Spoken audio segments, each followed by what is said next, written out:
Good evening, everybody, and welcome to the City Council meeting of Tuesday, January the 13th, 2026. Mr. Clerk, will you please read the roll? Thank you. Councilmember Rocha. Here. Councilmember Torres Walker.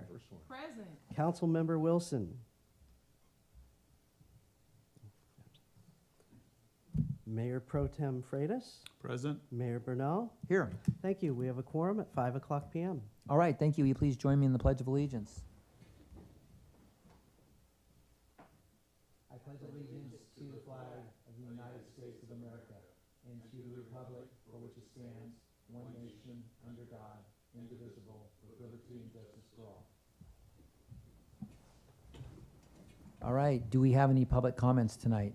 We have no public comments. All right, Mr. City Attorney, will you please give us a rundown of the closed session items? Yes, Mayor, Council, this evening, the City Council will meet to discuss 4 items. The first item is a public employment. This is for the permanent city attorney position.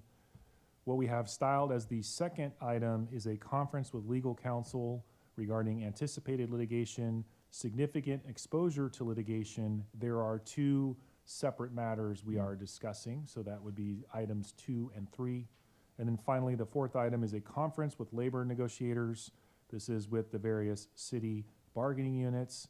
Our negotiator is the city manager, and the various bargaining units that are negotiating with the city, for which direction will be given, are specified in the notice.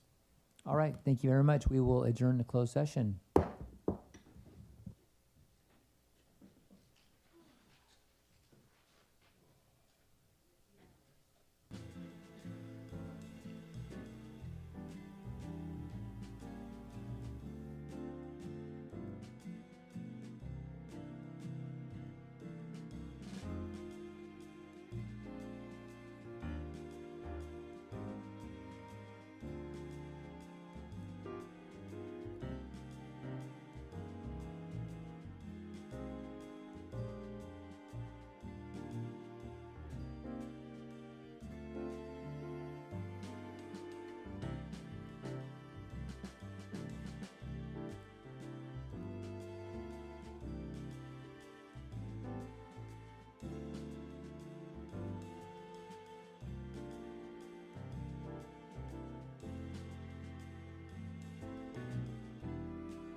Good evening, everybody, and welcome to the Antioch City Council meeting of January the 13th, 2025. Mr. Clerk, could you please call the roll? Thank you. Councilmember Rocha. Here. Councilmember Torres Walker. Present. Mayor Pro Tem Freitas. Present. Mayor Burnell. Here. Councilmember Wilson is absent. We have a quorum at 7:10 p.m. All right, will you please join me in the Pledge of Allegiance? I pledge allegiance to the flag of the United States of America and to the republic for which it stands, one nation, under God, indivisible, with liberty and justice for all. All right, we're returning from closed session. I apologize, we're starting a few minutes late. Mr. City Attorney, could you please report out? Thank you, Mayor and Council. This evening, the City Council met to discuss 4 items in closed session. The first item was a public employment, which is for the recruitment and the hiring of a permanent city attorney. The council did not take any reportable action. The council then met on 2 items, both of which were conferences with legal counsel, anticipated litigation. Again, there were 2 separate items. The council, no reportable action was taken. Finally, there was a conference with labor negotiators. The city's negotiator was the city manager, and the bargaining units with which the city manager received authority from the council are specified in the agenda. No reportable action was taken. All right, thank you very much. It's now time for public comments. Mr. City Clerk, how many speaker cards do we have? We have 1 speaker card for a public comment. All right, thank you. Fernando.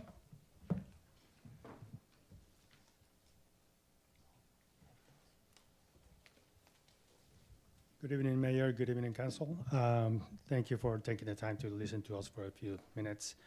My name is Fernando Peniche. I was asked to represent Belshire Street here in Antioch on both sides of the railroad tracks and the opposite side. We are here because we need to ask help from you with the homeless issue, as you know. And we understand that you inherit the problem that comes for a little over 8 years or perhaps 10 years, that there's nothing can be done. You guys do something, but nothing is done. I've physically been threatened by homeless. I've been threatened with guns. I've been threatened with knives. I have a bunch of representatives here, and we're missing some that are supposed to be here because we just had enough. We sent a letter to Channel 7 News, Michael Finney, 7 on your side. They read my letter. They called me up. They suggested that we come and talk to you and to ask to see what you guys can do to help us. We had enough. Our properties are getting trashed. My property is getting broken windows, broken doors, feces all over the place. They can speak for themselves. There's fires behind the fences. When you tell them something, they throw stuff in the backyards. There have been broken windows. As you know, there has been killings in the back there, at least 2 that I know of. And there's motorcycle racing, and nothing has been done. We want to ask you, please do something. Tell us what you're going to do. We hate to go to attorneys and file a lawsuit. We don't want to do that. I love Antioch. We love Antioch. We love where we live. We just need to solve this problem somehow. I do have a solution that you may want to consider. I'm retired. I'm willing to volunteer my time with the homeless issue if something gets done. I don't know if they want to say something or not, but that's basically the nutshell. You know what's going on. Thank you. All right, thank you. And if you could please leave your contact information with the city clerk. It should be there. Yes. Okay. Thank you, Fernando. Yeah, just to let you all know that the city council is receiving input from you and not responding at this point. So we'll have staff respond to your concerns. Thank you. I have a comment. Speaker.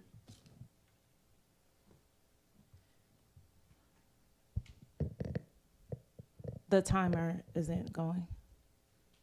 Oh, no problem. That's not, that's 57. Oh, thank you.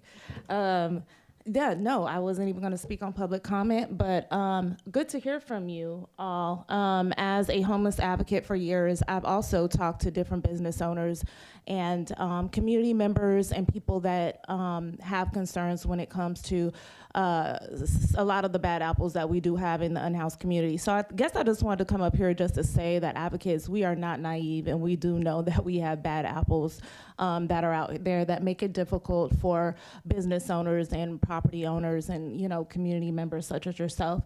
The only thing that I would say is that, I mean, even when you were speaking, I guess, what kind of solutions can help to solve the problem? I've always been very open with business owners, with community members that have these type of issues, like what can we do? So we do have folks that, you know, advocate with us. Like a lot of folks need housing, a lot of folks need a lot of help on the streets, so we can get these folks off of the streets, and then we don't have to worry about, you know, a lot of them being in your area, trashing the area because they don't have dumpsters, urinating or having feces around businesses because they don't have,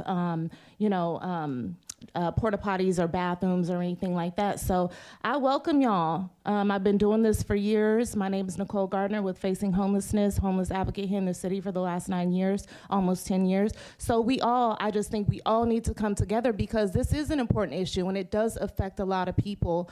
And again, not taking from your experiences because I know that there are a lot of bad apples out there, but we definitely just need to, like I said, the city council, the city, community members from all walks of life, we just need to make sure that we can house some folks and give folks, you know, some support, business owners support.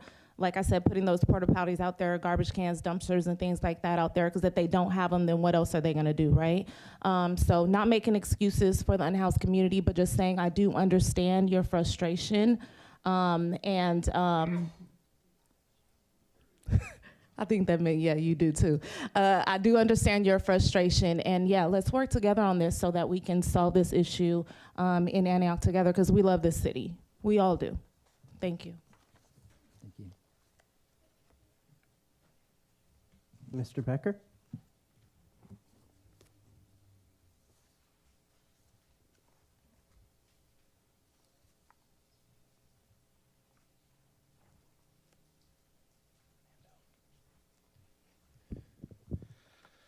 Good evening. I was going to reserve my comments till later this evening, but I felt this was an appropriate time. So I met with Fernando and understand the property he's talking about and the many different properties throughout our community that are experiencing similar conditions and situations, right? And as we look through our warrants tonight and see that there is, I think, roughly $45,000 that was spent in the last 30 days on abatement services throughout our city, possibly on this site or similar sites, we understand that simply moving people around is not going to be a solution. So earlier tonight, before I rushed over here, I finished up in sending over the City of Antioch the certificate of liability insurance to add the Comfort Inn, the City of Antioch to the Comfort Inn's policy so that they can participate in that motel voucher program that you all are going to talk about later. So I'll keep comments away from that right now, but I will talk about solutions. If anybody drove by the Comfort Inn on their way over here or has looked it up on Google lately, they'll notice that it's permanently closed. The Comfort Inn no longer exists. So that site is now winding down and becoming vacant. And that operator has given me full authority to offer to the city a solution for temporary housing through these winter months as you address properties like Fernando in bringing people into a safe space with housing and potentially resources and services.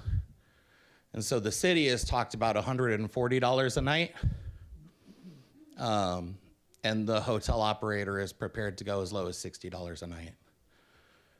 The city has talked about leasing potentially up to 8 rooms for our over 400 people in the city. The hotel operator is willing to give you up to 100 of his rooms for the over 400 people in this city.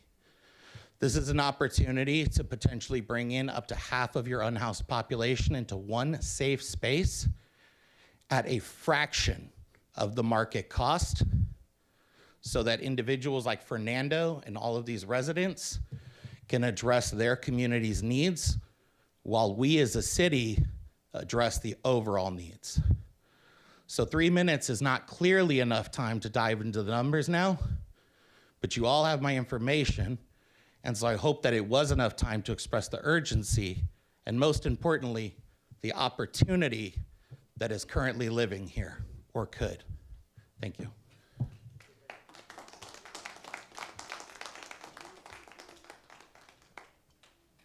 We have no further public comments, sir. All right, we will move on to proclamation. Our proclamation tonight is honoring Dr. Martin Luther King Jr. Day, which is January the 19th, 2026.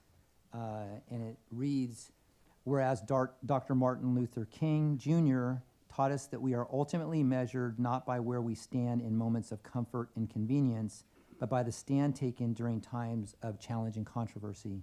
Whereas Dr. Martin Luther King Jr.'s legacy reminds us that moral leadership does not require a person to be in elected office or hold a position of power.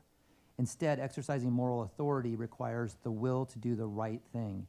Whereas Dr. King helped transform how our country saw itself and its future, providing a framework for how each of us can shape the future and working towards something better. Whereas the King Center has declared their theme for 2026 is Mission Possible 2, building community, uniting a nation, the nonviolent way. This theme defines the 2026 King Holiday observance events and programming while serving as a compass for all the work accomplished this upcoming calendar year and beyond. And whereas Antioch's Recreation Department has planned for Martin Luther King Jr. Day to spend, quote, a day on, not a day off, unquote, encouraging all Americans to volunteer to improve their communities. Let's work together to build a stronger Antioch.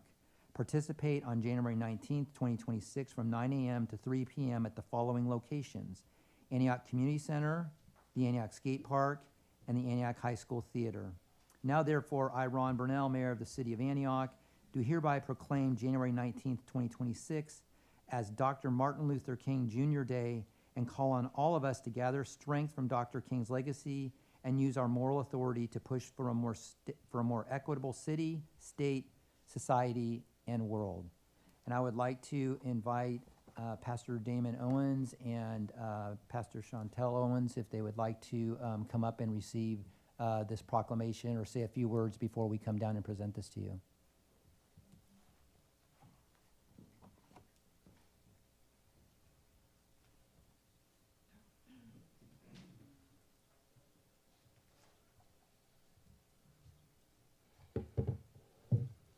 I guess it's time where I get a chance to talk. Yeah, go ahead and write down, please. Wow. Good evening, everyone, to the mayor. Thank you so much. City Manager Bessie Scott, City Council, city leadership, and all my community members, partners, to any clergy that may be in the building, elders, and friends. Councilwoman Torres Walker, thank you for your partnership, and it's been an honor to serve alongside you here in District 1. Thank you so much for your passion and your hope and for dignity in our community here in District 1 and throughout our community here in East County. I want to first of all acknowledge my wife and my mother. They're in the building. I got my wife right here. And then also got my mom in the back. Her name is Betty Gino, and she's 83 years young. It's good to have her here. To the Genesis Church members and partners, thank you so much for your love and also your support and prayers over the years. So on behalf of our community, I received this proclamation with deep humility and also with gratitude. We thank the City Council for taking time on this particular day, not only to remember Dr. King's name, but also to recommit to the core values that shaped his life and also his legacy. Core values like honor, core values like trust and dignity and love, justice, compassion, and also empathy. So when city leadership pauses for moments like these to honor Dr. King, it signals the work of equity, fairness, and opportunity still belongs to all of us in government, in faith communities, also in our neighborhoods, our schools, and also our homes. This moment, I believe, reminds us that the work that Dr. King dreamed about is far from finished. We still wrestle with disparities when it comes to education. We still wrestle with disparities when it comes to housing and also the unhoused, public safety and health care, and also economic opportunity and workforce development. We all, however, must come alongside those who have been displaced, those who have been pushed out of housing, those who have been pushed out of opportunity, and those who have been pushed literally out of community. Not only those who have been displaced, but also those who have been dismissed, those who have been overlooked and also unheard and also unvalued. But not only must we, in the honoring Dr. King, must we recognize and understand those who have been displaced and those who have been dismissed, but also those who have been disenfranchised. Those who have been disenfranchised are those who have been denied a voice, power, and also access. There are people, there are human beings that have been made in God's image and God's likeness, those who I've mentioned above. They're the imago Dei of God. And many of them are not suffering because they lack the ability. Many of them are lacking because they have lack of access and also lack of advocacy. No single church, no single clergy leader, no single community-based organization, no single governmental program can fix the systemic brokenness of our systems alone. But Dr. King reminds us that teamwork makes the dream work, and restored dignity and must take place through collective and also shared responsibility. So as a pastor, I gotta be reminded of the Bible, from Genesis to Revelation. God advances redemption through scripture, through people working together. Nehemiah, he built the wall, but he didn't build the wall by himself. It was a collective community of sons and daughters and family members, carpenters, preachers, and also priests. Jesus, he sent his disciples out into the community 2 by 2, and then the early church, not the 2026 church, and we can learn a lot from the early church, that they shared their resources, according to Acts chapter 4, where there was no needy person among them. So God's dream has always been, and also Dr. King's dream has always been an opportunity for us to share our labor together. So teamwork, again, makes dream work. Teamwork doesn't mean everyone does the same thing. It just simply means that everybody does their part. Churches must provide spiritual covering and also moral clarity and also safe spaces for people to heal. Community-based organizations must also provide a culturally relevant wraparound services. Businesses must create jobs and training and economic pathways for people to uplift themselves. And also educators and also mentors must also cultivate skills and also vision in our children. In addition to that, we also need advocates and also policymakers to challenge unjust policies and broken systems. So may this particular proclamation of Dr. Martin Luther King not only be placed on a wall somewhere, but to be lived out in partnership, in policy, and also practice. Let us challenge us together to listen to the unheard, to protect the vulnerable, and also to invest in our youth and build bridges where division once stood. And as I quote Dr. Martin Luther King, he says, everybody can be great because everybody can serve. So may the city of Antioch continue to build and continue to lead with servant leadership the way Dr. Martin Luther King did. May justice be more than just an aspiration. May it be a reputation for this city. And may we, as a community, leave this moment committed not only to quote Dr. King when it's convenient, but to remember his dream and also take ownership and responsibility for it Monday through Saturday, 365 days of the year. So again, thank you so much, council, for this honor. May we continue as a community, as a beloved community. May we continue to unite in purpose that is anchored in love and courageous, and be courageous enough to keep on dreaming and push forward toward justice together. May God bless you, and may God bless the city of Antioch. Thank you so much. Thank you, Pastor Owens. Thank you, Pastor Owens. I feel like this would be out of order if I did not put this on the record. For those who do not know who Damon Owens is, Pastor Owens is a co-founder and serve pastor of Genesis Church in Antioch, a 10-year-old justice-oriented church who is committed to sharing the gospel through local missions, workforce development, community youth development, and trauma-informed care. By God's grace, Genesis Church was able to close escrow and purchase its first property located at 1800 Woodland Drive in Antioch.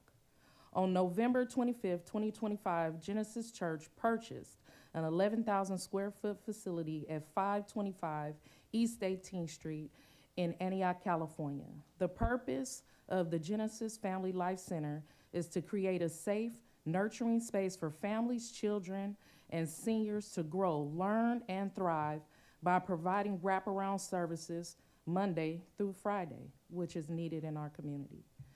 Damon is a regional ministry developer and city coordinator with World Impact, Inc., a 50-year-old urban missions organizations whose sole purpose is to provide affordable, accessible, and effective resources in the area of discipleship, theological training, church planning, and mental health support. In addition to his role at World Impact, Damon enjoys training, equipping, and empowering kingdom-minded pastors, leaders, and community-based organizations. As a bivocational church planter, Damon is also a vice president of community engagement for a black-owned tech firm. Delete Access is a NAS company, network as a service, that provides a cost-effective digital infrastructure which bridges the digital divide while providing workforce and economic development for underserved and underconnected communities. I remember a few years ago, you talked to the former mayor and city council members about connectivity in Antioch, especially during the pandemic when young people were not at school and didn't have access to quality Wi-Fi. Coming downtown and knowing that connectivity is poor here and there was no access to quality Wi-Fi here downtown. And you came to the city council and other residents with a plan to increase connectivity. I hope we can revisit that conversation. Born and raised in East Oakland, California, Damon is currently chairman of the board overseers for Coverage PAC West, which oversees 112 churches in Northern California, Northern Nevada, and Hawaii. He is also pursuing his master's degree in organizational leadership development. Damon loves golf, Formula One racing, and is a loyal Las Vegas Raiders fan. Yes, absolutely. Go Raiders. Look, we loyal. That's why they need us here in Antioch. Mm-hmm. He is married to Chantel, has 3 beautiful daughters, 5 beautiful grandchildren. Christina, is it Anaya? Anaya, Gia, Olivia, and Derek Jr. Mm-hmm.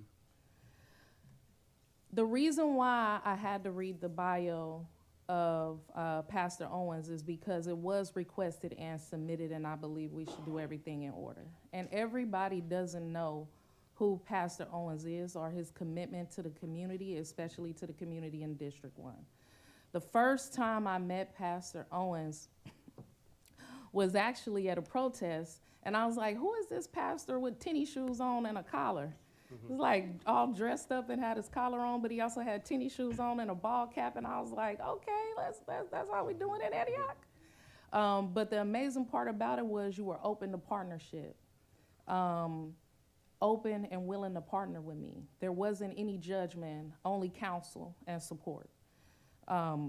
Many trainings at your church and with community members to address issues around violence in our communities. We just experienced 2 young people suffer from gun violence in this community just now in 2026. And you reached out to me, and I'm always able to reach out to you.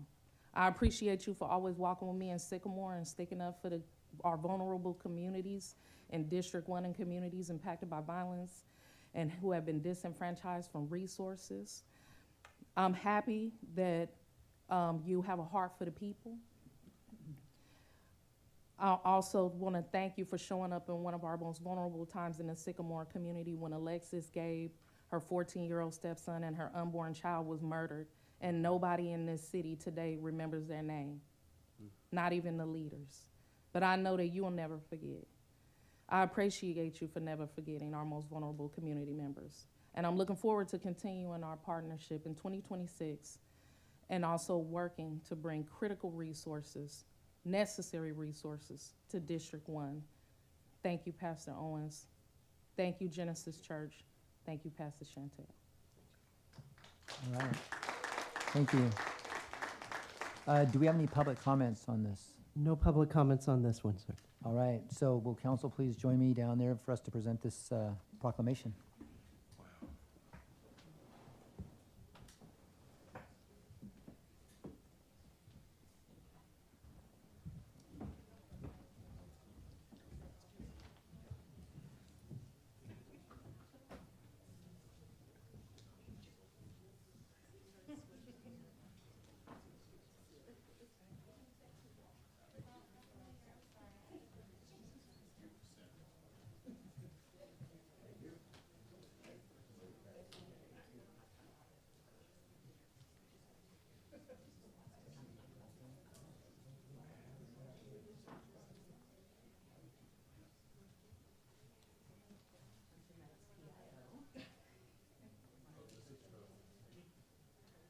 Bessie, you want to get in?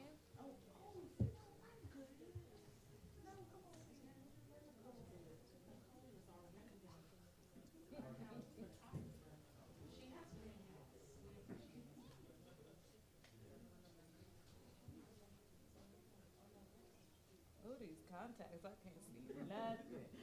This is good.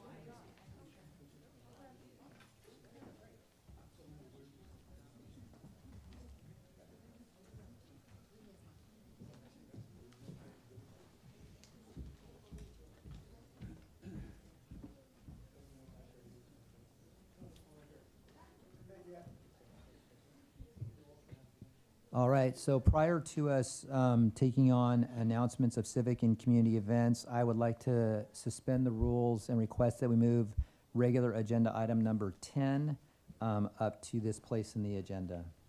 So move. Motion, have a second? Second. Motion and second, please cast your votes. There it is. It's broken.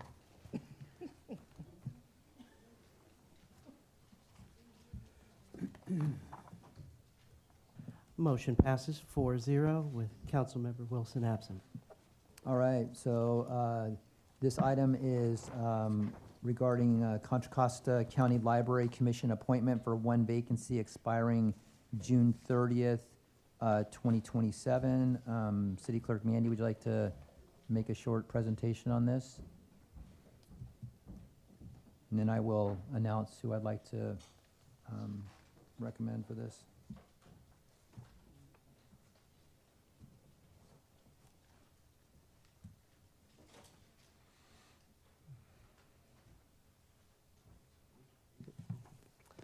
Contra Costa County Library Commission was established by the Contra Costa County Board of Supervisors in March 1991.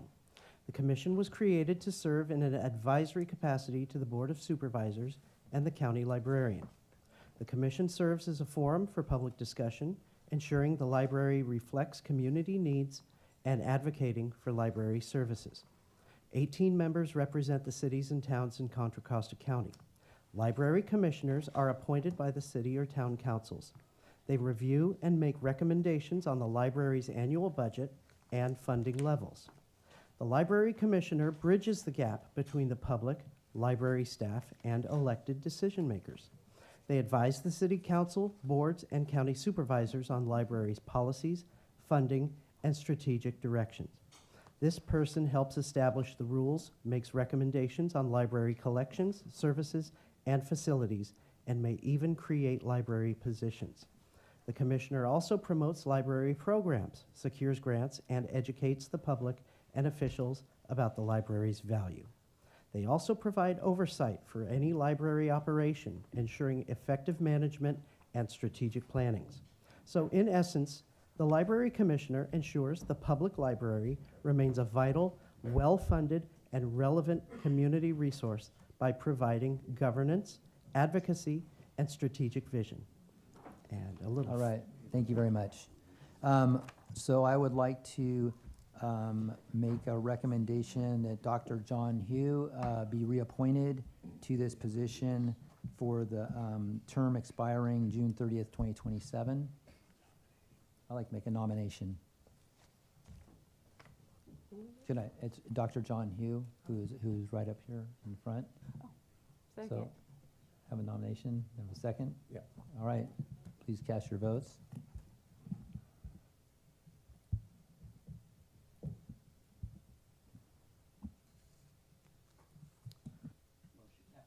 Motion passes 4-0 with Councilmember Wilson absent. All right, thank you. Doctor, yes, sir.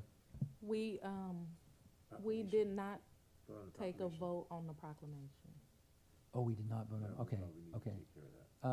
Okay, yeah, we'll finish this and then we'll come back. Thank you for reminding me.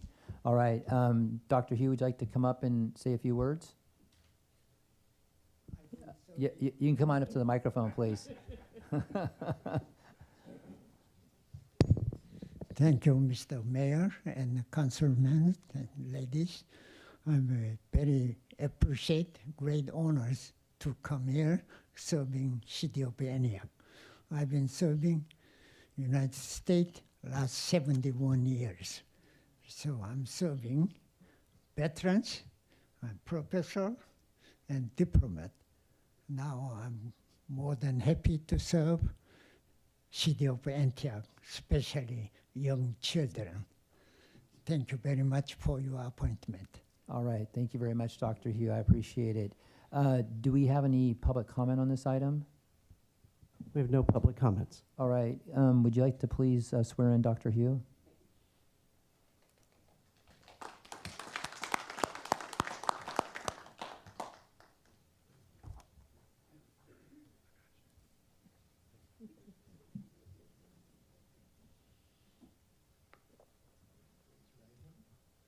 I state your name, do solemnly swear or affirm that I will support and defend the Constitution of the United States and the Constitution of the State of California against all enemies, foreign and domestic, that I will bear true faith and allegiance to the Constitution of the United States and the Constitution of the State of California, that I take this obligation freely without any mental reservations or purpose of evasion, and that I will well and faithfully discharge the duties upon which I am about to enter.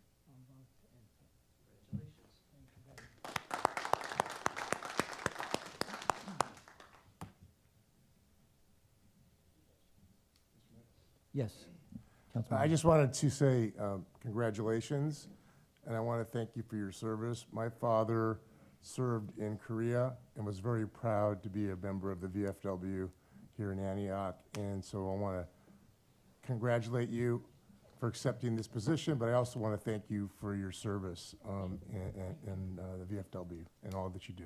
Thank you very much. I also want to thank you for your service, but I just want to also thank you for wanting to serve our libraries. Education is under attack right now, as we know it. Moms for Liberty is in all of our schools and trying to dismantle our public education system at the federal level. And libraries are going to be more important than ever as we move forward in our communities for the education and safe spaces of our young people. And it's amazing to know that Antioch have individuals like you there who are ready to protect that and serve young folks. Thank you. Thank you very much, Campbell. All right. All right. Thank you very much again, Dr. Hugh.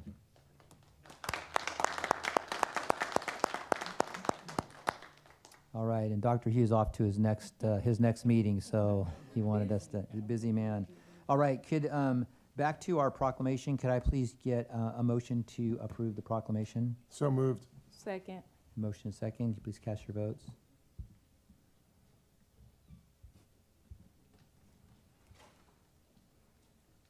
Motion passes 4-0. All right, moving on to the next item, announcements of civic and community events. Yes, thank you so much. I am Director Shahad Wright. Just kidding. I'm standing in for him tonight because he has something else to do, but he wanted to let you all know that the city of Antioch will recognize Dr. Martin Luther King Jr. Day through a series of service-oriented and community engagement activities designed to bring residents together in the spirit of service and reflection. On Monday from 10 to 11, there's a senior engagement activities and discussion at the Antioch Community Center, and activities include art projects, lunch service, and a senior-to-senior discussion.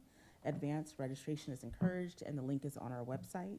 From 9 to 12 at the Antioch Skate Park, there will be a restoration project. Volunteers will assist with graffiti removal, landscaping, and bench restoration as a part of a day of service. In addition, the Antioch Unified School District MLK event has shifted from January 19, 2026 to this Friday, January 16th. The program has transitioned from an auditorium-based format to an integrated MLK Day of Honor experience during high school basketball games at Antioch High School, allowing for broader student participation and alignment with school schedules. The JV game begins at 5:30 p.m., followed by the varsity game at 7 p.m. All right, thank you very much. Do we have any other announcements or any public comment on this? We have a public comment. Devin Williams.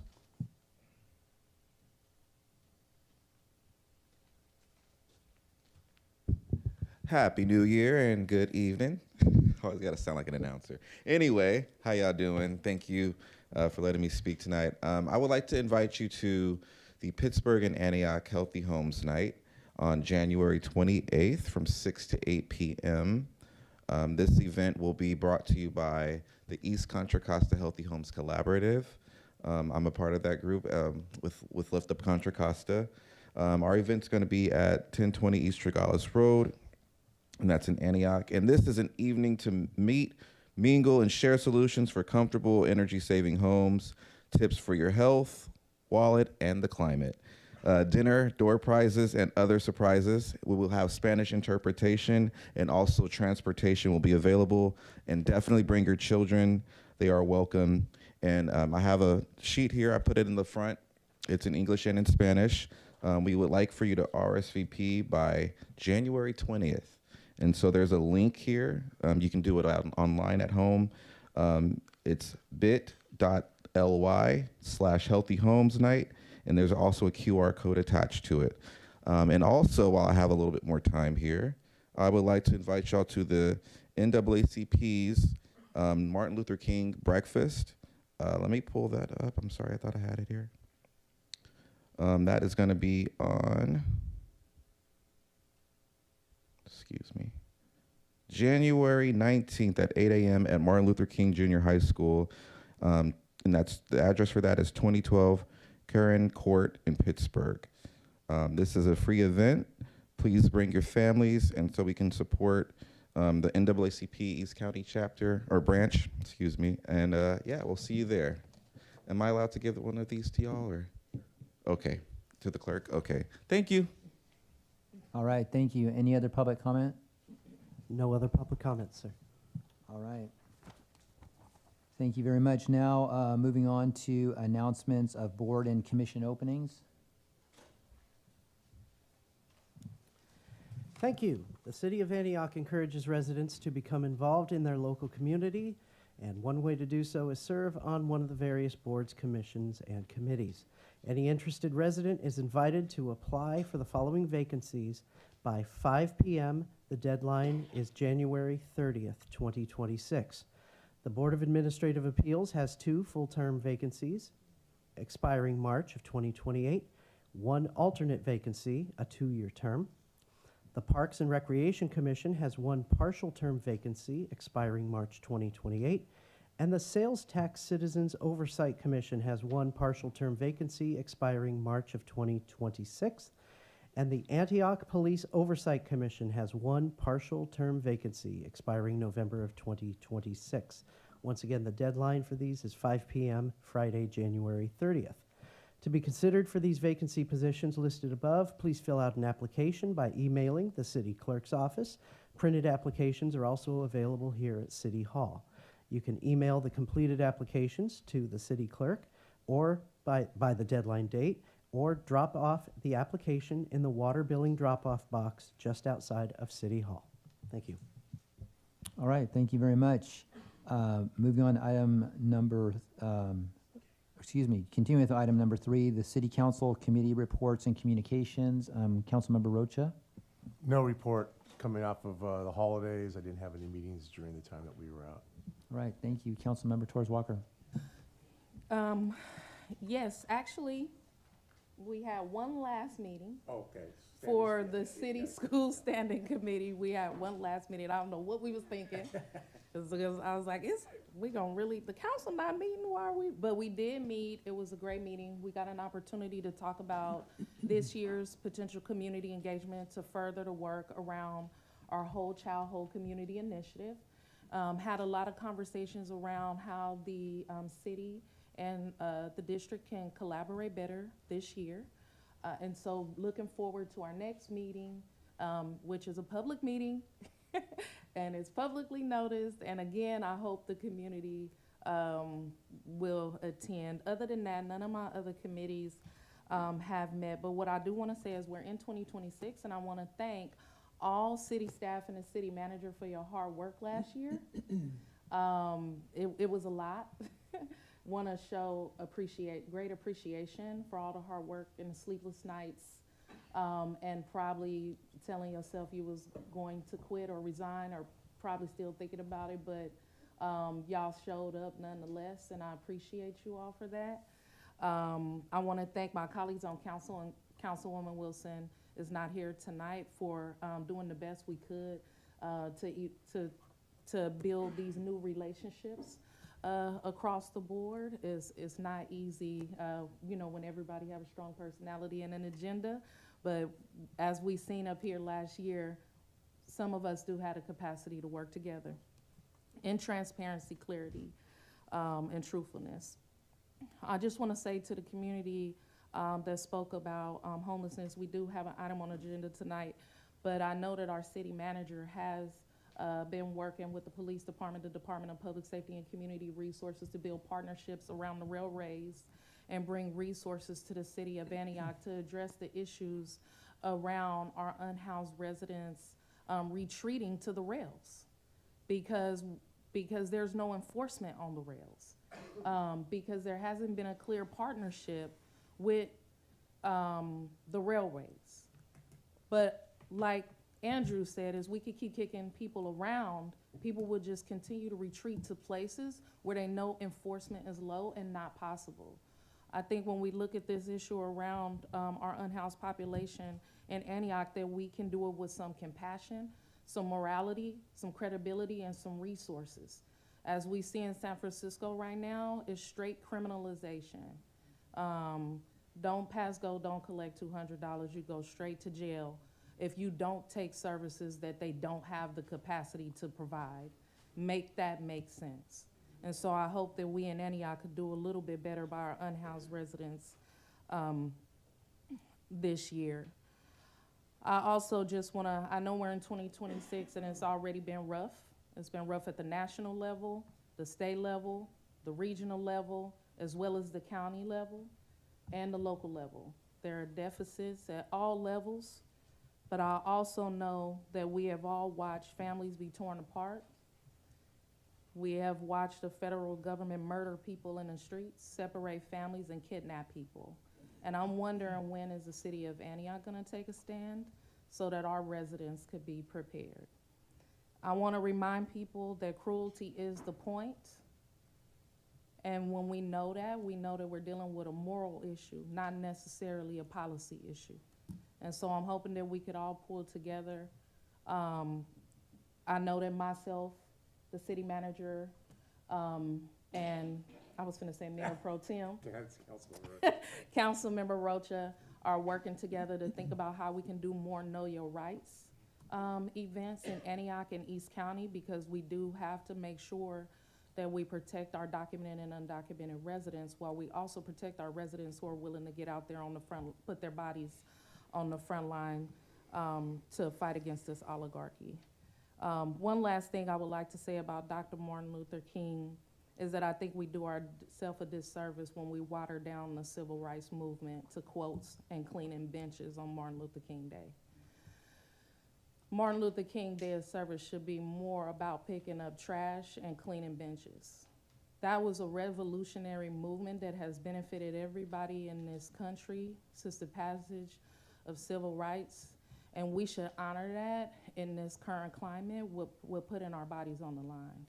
Go to a protest, go to a march, sign a letter, support a local radical nonprofit that is helping our vulnerable community members. Get out of your offices, get out of your churches, hit the streets, make sure that we are fighting back. Because that's what civil rights was about.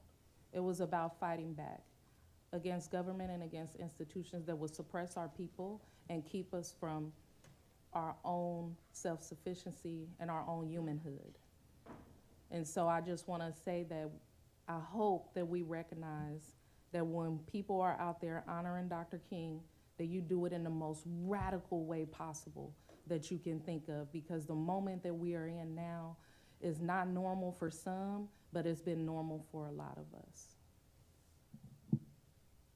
Right. Mayor Pro Tem Praise. It's hard to follow, Tamisha. Let me just simply say the last time the City Council was in session was on Tuesday, December 9th, but about 12:20 a.m. on December 10th, the City Council made a decision, and that is by our rules and regulations, a change in the Mayor Pro Tem. First, I want to thank Mayor Pro Tem, Councilmember Louis Rocha, for doing an outstanding job last year. And even though there was one council member that I wasn't sure how she was going to vote, but I do want to express my appreciation to the mayor and the whole city council for a unanimous decision choosing me as this year's Mayor Pro Tem.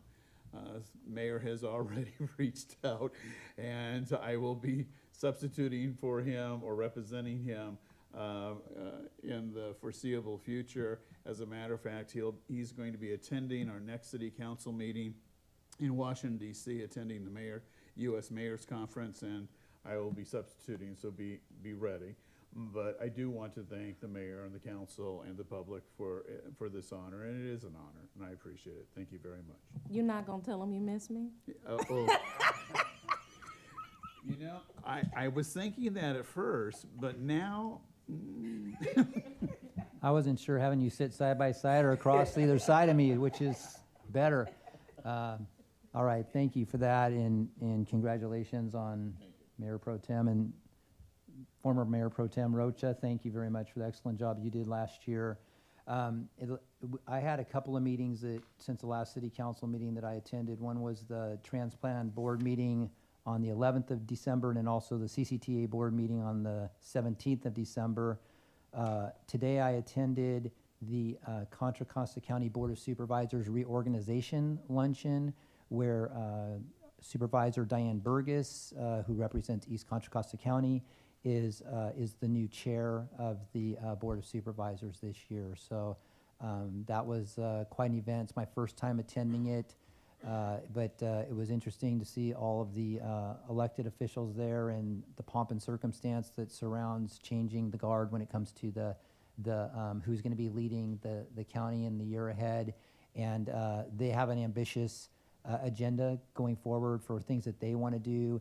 And I know that our city manager, as well as council members and myself, are going to be working closely with our supervisors in the upcoming year to make sure that Antioch is well represented and that we receive, I won't say what is due to us, but based upon our need and based upon our importance and significance to East Contra Costa County and the county as a whole, we want to make sure that we are well represented through our supervisors. I also want to take this time to thank our city manager, Bessie Scott, for all of her work last year. And it went beyond work. It went beyond your sacrifice that you made for our city and for seeing us move forward under really difficult circumstances in a lot of different ways. And so I just want to thank you, along with the staff, for the many meetings that we had, the long hours, the workload. It was a lot, and you did it excellently. And so I just want to thank you for that personally. And I look forward to I hope you realize that I didn't call you once for 2 weeks at the end of I did that on purpose. And so yes, I wanted to, I hope we all wanted to give staff and our city manager a break at the end of the year. I think we all needed it, and be able to regroup. And this year, I hope we can just move forward together. And we have a lot of great work ahead of us, and I'm excited about the year ahead. So I hope we could all take a deep breath the past couple weeks, and then we can move forward at a little bit better pace. I also wanted to thank you personally for all the work you did regarding the Department of Justice, the settlement agreement, the Burris settlement that was worked on. I know that there was a lot of negotiations that went along with that, and other folks as well too. I don't want to exclude the police chief and our former interim chief Addington and the staff that worked on that as well, our city attorney's office. But we were able to take advantage of your expertise and your experience and your relationships in order to, I think, conclude negotiations that other cities that have been working on them for years have been unable to do, and that was done in the matter of a year. So I also wanted to thank you for all of your efforts, and not just your effort, but actually bringing those really important negotiations and settlements that are going to help our city address issues that have been a problem for us in the past. And I believe that we are working hard on correcting, and not just correcting, but making sure that we have a culture that I think is going to be the best in the country. And so I think it's a model for what we're going to be doing moving forward. So I just wanted to say that. I didn't get a chance to in all the commotion of last year, but I just wanted to say thank you for what you have done, and I look forward to our year ahead. So I will conclude my mayor's comments with that. Scott.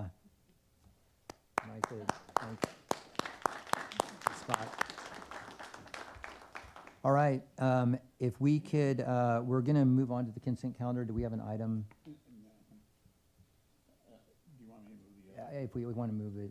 Are the representatives here from Loaves and Fishes? Okay, what I would like to do, Mr. Mayor, is move item 12 to the front of the agenda. All right, so we have a motion to move item number 12 ahead of the consent calendar right now. Do we have a second? Second. I have a motion and a second. Please cast your votes.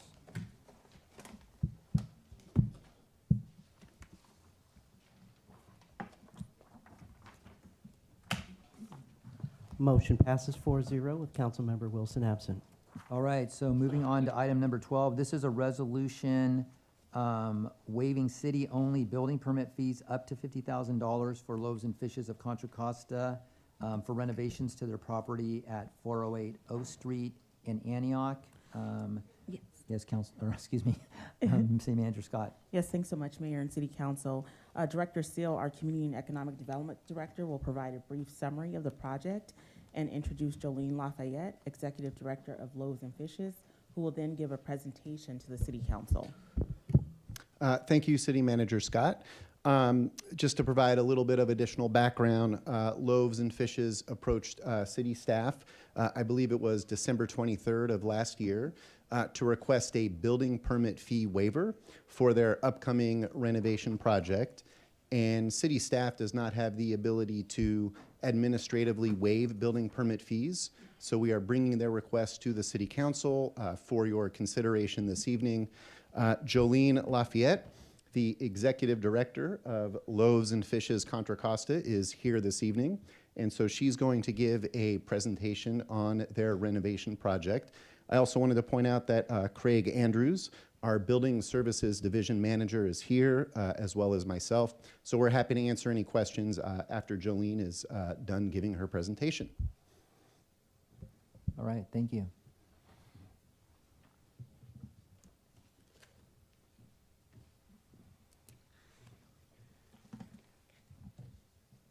Good evening, Mayor and council members. I want to thank you very much for including us in tonight's agenda.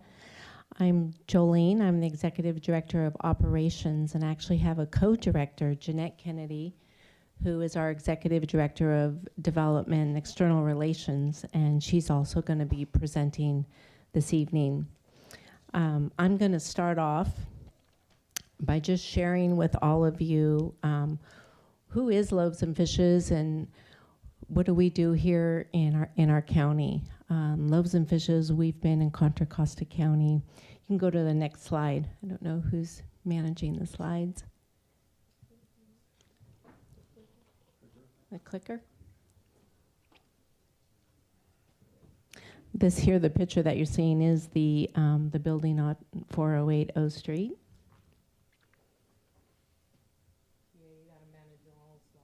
Okay.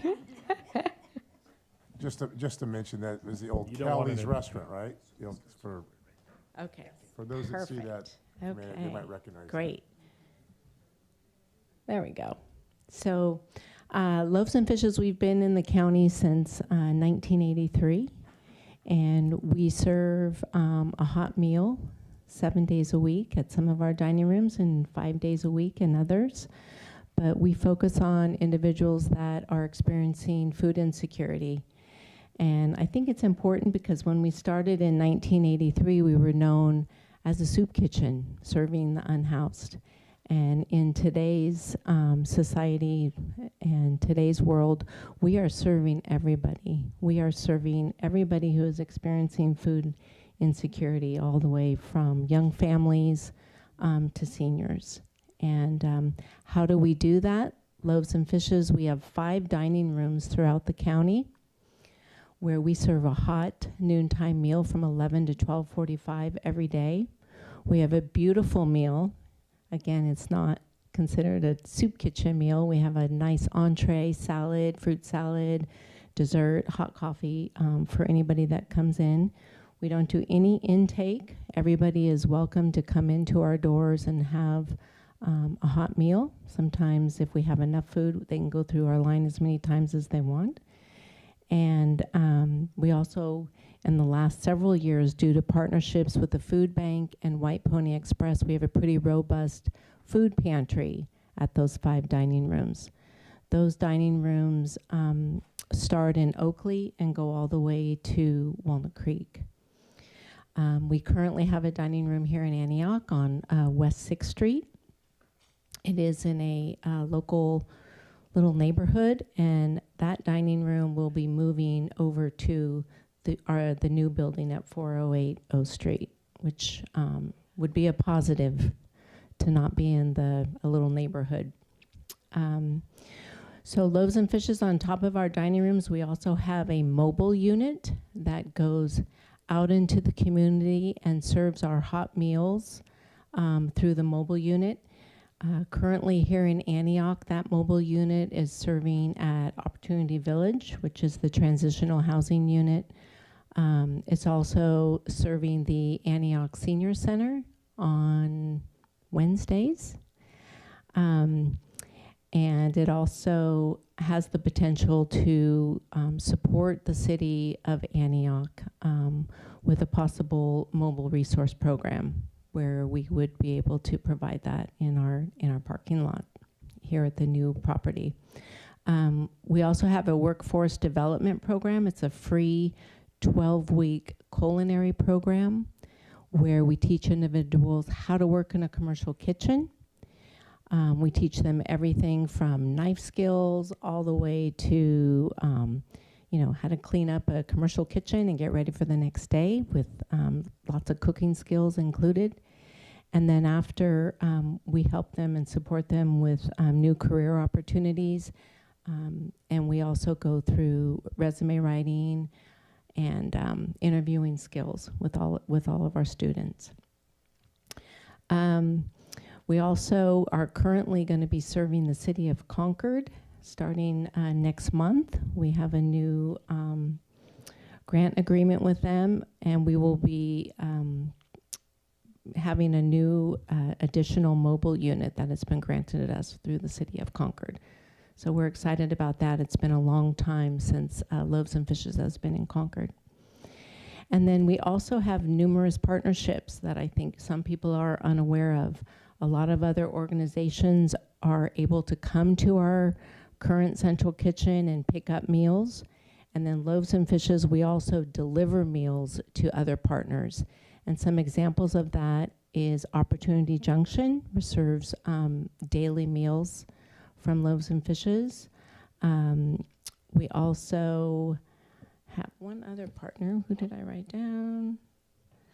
Opportunity Junction, and the other ones are the mobile unit that I mentioned. So we purchased the property after probably over a year of discussions and investigations. We purchased the property at 408 O Street here in Antioch in August of 2025. The property was chosen after a long search because we liked its location. We liked that it was freestanding. We liked that it had a large parking lot with potential for other services. And we thought that it was a great location for our current and future expansion of our program. This is a big moment for Loaves and Fishes. We are launching a capital campaign of $4.5 million for this project. Just to give you an idea, our current annual budget is 3.4. So it is a heavy lift for us, but we've had nothing but positive comments and positive support for this expansion project. So the way that we're operating now, we have our current central kitchen, which is located in Pittsburgh, and it is 1,700 square feet. And we are currently serving 3,000 meals out of this little small kitchen. Some of you have come and visited our kitchen, and I know that it was quite impressive of what we can do in this small space, but we're at a standstill. We are we are turning away other nonprofit partners that have come to us for hot meals. We turned away a county contract for the Head Start program. The Head Start program, their kitchen closed, and so the Head Start program for the county was then looking to purchase meals for their program. Came to Loaves and Fishes, and unfortunately, due to our capacity, we had no room for any more meals. So I'm going to turn it over to Jeanette, and she is going to talk about the opportunities. Good evening. So as Jolene was alluding to earlier. She's touched on a few of these already, but there is a large number of opportunities that we have for this new central kitchen location in Antioch. We're super excited about this space, and it will, on day one, when we move in, we can triple our production. So currently we're serving about 3,000 to 3,200 meals a day, and we can easily triple that just because of the capacity that we'll have. Because we use so much fresh produce and so much fresh and donated food in order to store it, to prep it for the next day for the meals, having that storage space, really a lot of refrigerated, much larger refrigerated space, we'll be able to do that. So no additional staff, being able to triple those meals right away. So just right there, I mean, that's just an incredible opportunity that we could not get in with our current space. We, like she said, we're turning away opportunities, and we are just so tight on space. And we've explored many other possibilities, and there is no possibilities with our current space. So that's something that we could offer the community right away. Also improved operational efficiencies. This location will be the hub for the community. So not only is it bringing opportunity to Antioch for us to be housed, our central kitchen for all of the community, but it's going to be a really wonderful place for us to be able to disperse and serve the entire community of Contra Costa County. And Jolene mentioned we can bring in the dining room. So currently we're spending we are spending $13,200 on rent to have a space here to serve the community. So right away we'll be saving that and putting that back into the operations so that we can serve more meals by bringing the dining room into this new location. So in owning the space and having an opportunity, we can do a lot more with it. Currently we're in a hall that we have to rent. We can only serve Monday through Friday because they use the space for other things on the weekend. We'd have an opportunity to serve the community 7 days a week and potentially for evening meals. There's just so many other things that we can be doing by bringing our dining room there. It also expands the community impact and sustainability. It really allows us to serve, like Jolene mentioned, other individuals, other partnerships, other organizations that are looking for food.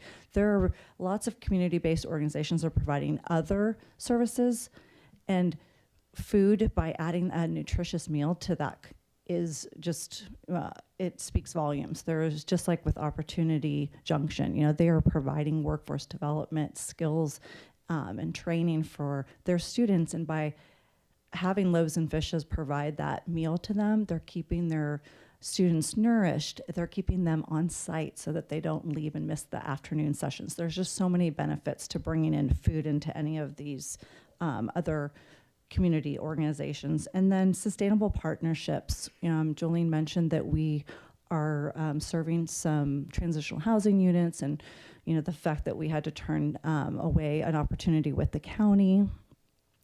Looks like we lost the PowerPoint. And so there's other opportunities where if we have the capacity, we could be providing those. So there's just a wealth of, and sustainable, right? If we're able to provide these opportunities to different partnerships that will help us sustain our operations, because we're providing free meals to everybody else, right? But if there is an opportunity to do something for, say, Head Start or another transitional housing unit, that will help us sustain our operations by providing this nutritious food to them at a low cost. So additional opportunities are partnering with the city of Antioch. This kitchen, like I said, is not going to only support Antioch, it's serving the entire Contra Costa County. And it gives an opportunity for you, as we've heard tonight from a lot of residents. We serve more than folks experiencing homelessness, so this goes beyond that, but we will be bringing a nutritious meal to folks who are experiencing homelessness. And Jolene mentioned as well, we have a parking lot. It's got, 32 spaces? It's a large parking lot because we're a standalone space. we could be providing opportunities for partner organizations that have, the services where they can bring Rotocare, or, healthcare services could pull into our parking lot, shower service. We could be providing other services that our folks experiencing homelessness could be utilizing. And that's that hub for the mobile resource program. We're just listing a few highlights of things that we could be offering, but this is what this wonderful space is going to be providing. Warming or cooling center. I mean, the weather is very extreme, as you all know. It's been really, really cold and freezing at night. Again, owning a space in a building that we could be doing other opportunities with, more volunteer opportunities. Councilmember Torres Walker, I know you mentioned opportunities for Martin Luther King Jr. Day. I mean, this is another opportunity or location where people could be helping their community. So we're opening that up to the community, and we're excited about bringing a location closer to the community that we actually have been serving for our workforce development program through our culinary arts training program. A lot of East County folks have been utilizing our program, and they're traveling far from East County to the locations that we're currently providing the program. So to have that opportunity to feature it in Antioch at this new space is going to be wonderful. So lastly here, we just really wanted to thank you, as Jolene mentioned, that for your consideration tonight of what we're asking, because this is really something that will impact us in our efforts to raise the $4.5 million that we need for this full project. The contractor's estimate to rebuild is, as you'll see there, $1,740,800. And so what we have understand is the estimate for the commercial tenant improvement permit is $44,845. That demolition permit of $2,263, we have already, we applied for it, we paid for it. That is actually already underway because we wanted to get this project going, and we've been very motivated, and we've had donors who have been supporting us. We have currently raised nearly $2 million towards that $4.5 million, but we want, and we're here tonight to ask for that commercial tenant improvement permit, the estimate there to be waived. We think that it's a wonderful opportunity for the Antioch community to be invested in this project, to support us in this way. It's a way where you guys can be a part of this project, because we believe this is going to be an incredible, sort of a key, feature of the community. We're excited about being here now in Antioch in a bigger presence, and this is a wonderful way for you to invest. We are hoping that you will approve this so that we can reinvest those dollars into food and supporting the folks that we're serving, rather than the effort that it takes to raise that money out in the community from private investors. So please consider that tonight, and we would be happy to answer any questions, and thank you for your time. All right, thank you very much for your presentation. Do we have any public comment on this item? No public comments. Oh, yes, we do. I'm so sorry. Melissa.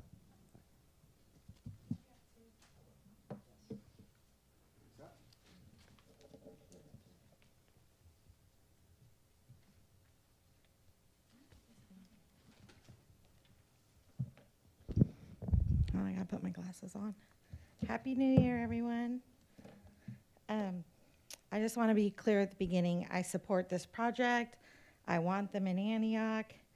However, and I support their mission for our community. But Antioch's broke, and we need more fiscal discipline. Loaves and Fishes is requesting the city waive approximately $50 in permit and plan check fees, and these fees are not a donation for Antioch.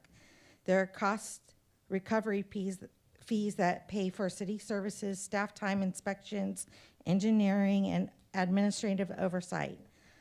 These services need to be performed regardless whether or not the applicant is a nonprofit or a for-profit entity. If the city waives these fees, the work still has to happen, and the cost is simply shifted onto the taxpayers. It is also important to note that Antioch has already supported Loaves and Fishes financially through city and county grants in prior years. This is not a question of whether the city supports the organization, because we clearly do. The question is whether if it's appropriate to add another layer of subsidy at a time when we are facing staffing challenges, where staff is openly discussing the city's financial strain here at council meetings.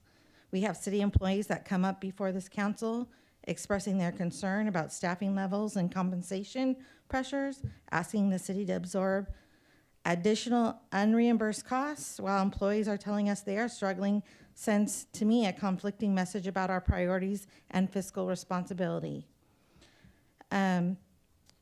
According to publicly available filings, 89% of Loaves and Fishes' incomes in 2024 came from donations, and 40% of those funds go towards salaries and compensation. And I'm not offering this as a criticism, it's just offered as context. The organization has ongoing operational revenue and administrative capacity. They just said it all the contracts they're getting. This is a $1.74 million part, well, 4.5, and the requested waiver represents less than 3% total of the project cost. If a project of this scale cannot absorb standard permitting costs, that is a budgeting question, and it's not really the city's responsibility.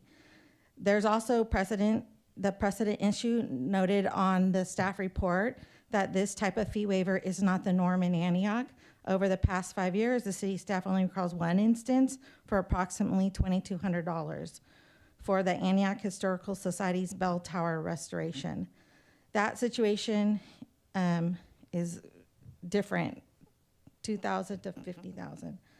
Homeowners have to pay permit fees, small businesses pay permit fees, other nonprofits pay permit fees, and creating a selective exemption erodes fairness, and it sets a precedent that the city cannot afford right now. If the council, thank you. Mr. Becker?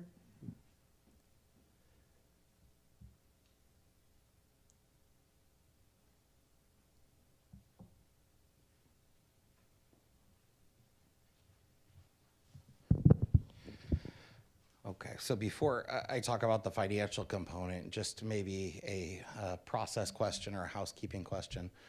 It's my understanding that this property is under the industrial commercial regional designation in the downtown specific plan. And so this use requires a use permit. So I'm wondering why we're here requesting permit reductions, and I didn't see a use permit. So I'm just, unless I missed that meeting where there was a use permit given, before a use permit is given where you show what is gonna take place there and what is happening, then you move forward for permits. So it's, for me, especially with some of the individuals that I'm helping in the city, a little concerning hearing that there are demo permits already issued and in place, and I'm not seeing where the use permit was. So it seems like if you approve this, you put your planning commission in an awkward position where they then would potentially not grant a use permit for something that has fee waivers attached to it. Seems a little backwards. So maybe I missed the use permit meeting, or maybe it's a different style of use permit, but from my understanding in downtown specific plan, it is a conditional use permit that would go before your planning board, and then possibly your council for final approval. So that was my understanding. From a financial standpoint, to address some of the comments, I actually do support these fee waivers if the process is done correctly. And the reason I support them is, as a developer in the affordable housing space, we understand that through the California State Density Bonus Law, because you are an affordable housing developer that is bringing a service to the community at an under market rate cost, there is a cost to you as an organization. And so California state law through the density bonus allows you to apply for fee waivers or reductions to help in the burden share for that cost. This organization is not providing affordable housing, but as they mentioned, they are working closely with organizations that are. So therefore, this is one of those wraparound services. And I believe that if our California legislative parties spent more time together and our political process was more productive, there would probably be fee waiver programs that specifically address these wraparound services. That's probably 20 years from now in California, hopefully, if we can get there in this political climate. So I'll wrap with saying that I do support this. I support the location. It's amazing that at one time people came there to play cards and gather to eat, and now individuals can come there to get incredible resources and healthy food options. And once again, as an affordable housing developer, hoping to work with Loaves and Fishes on other sites. Thank you.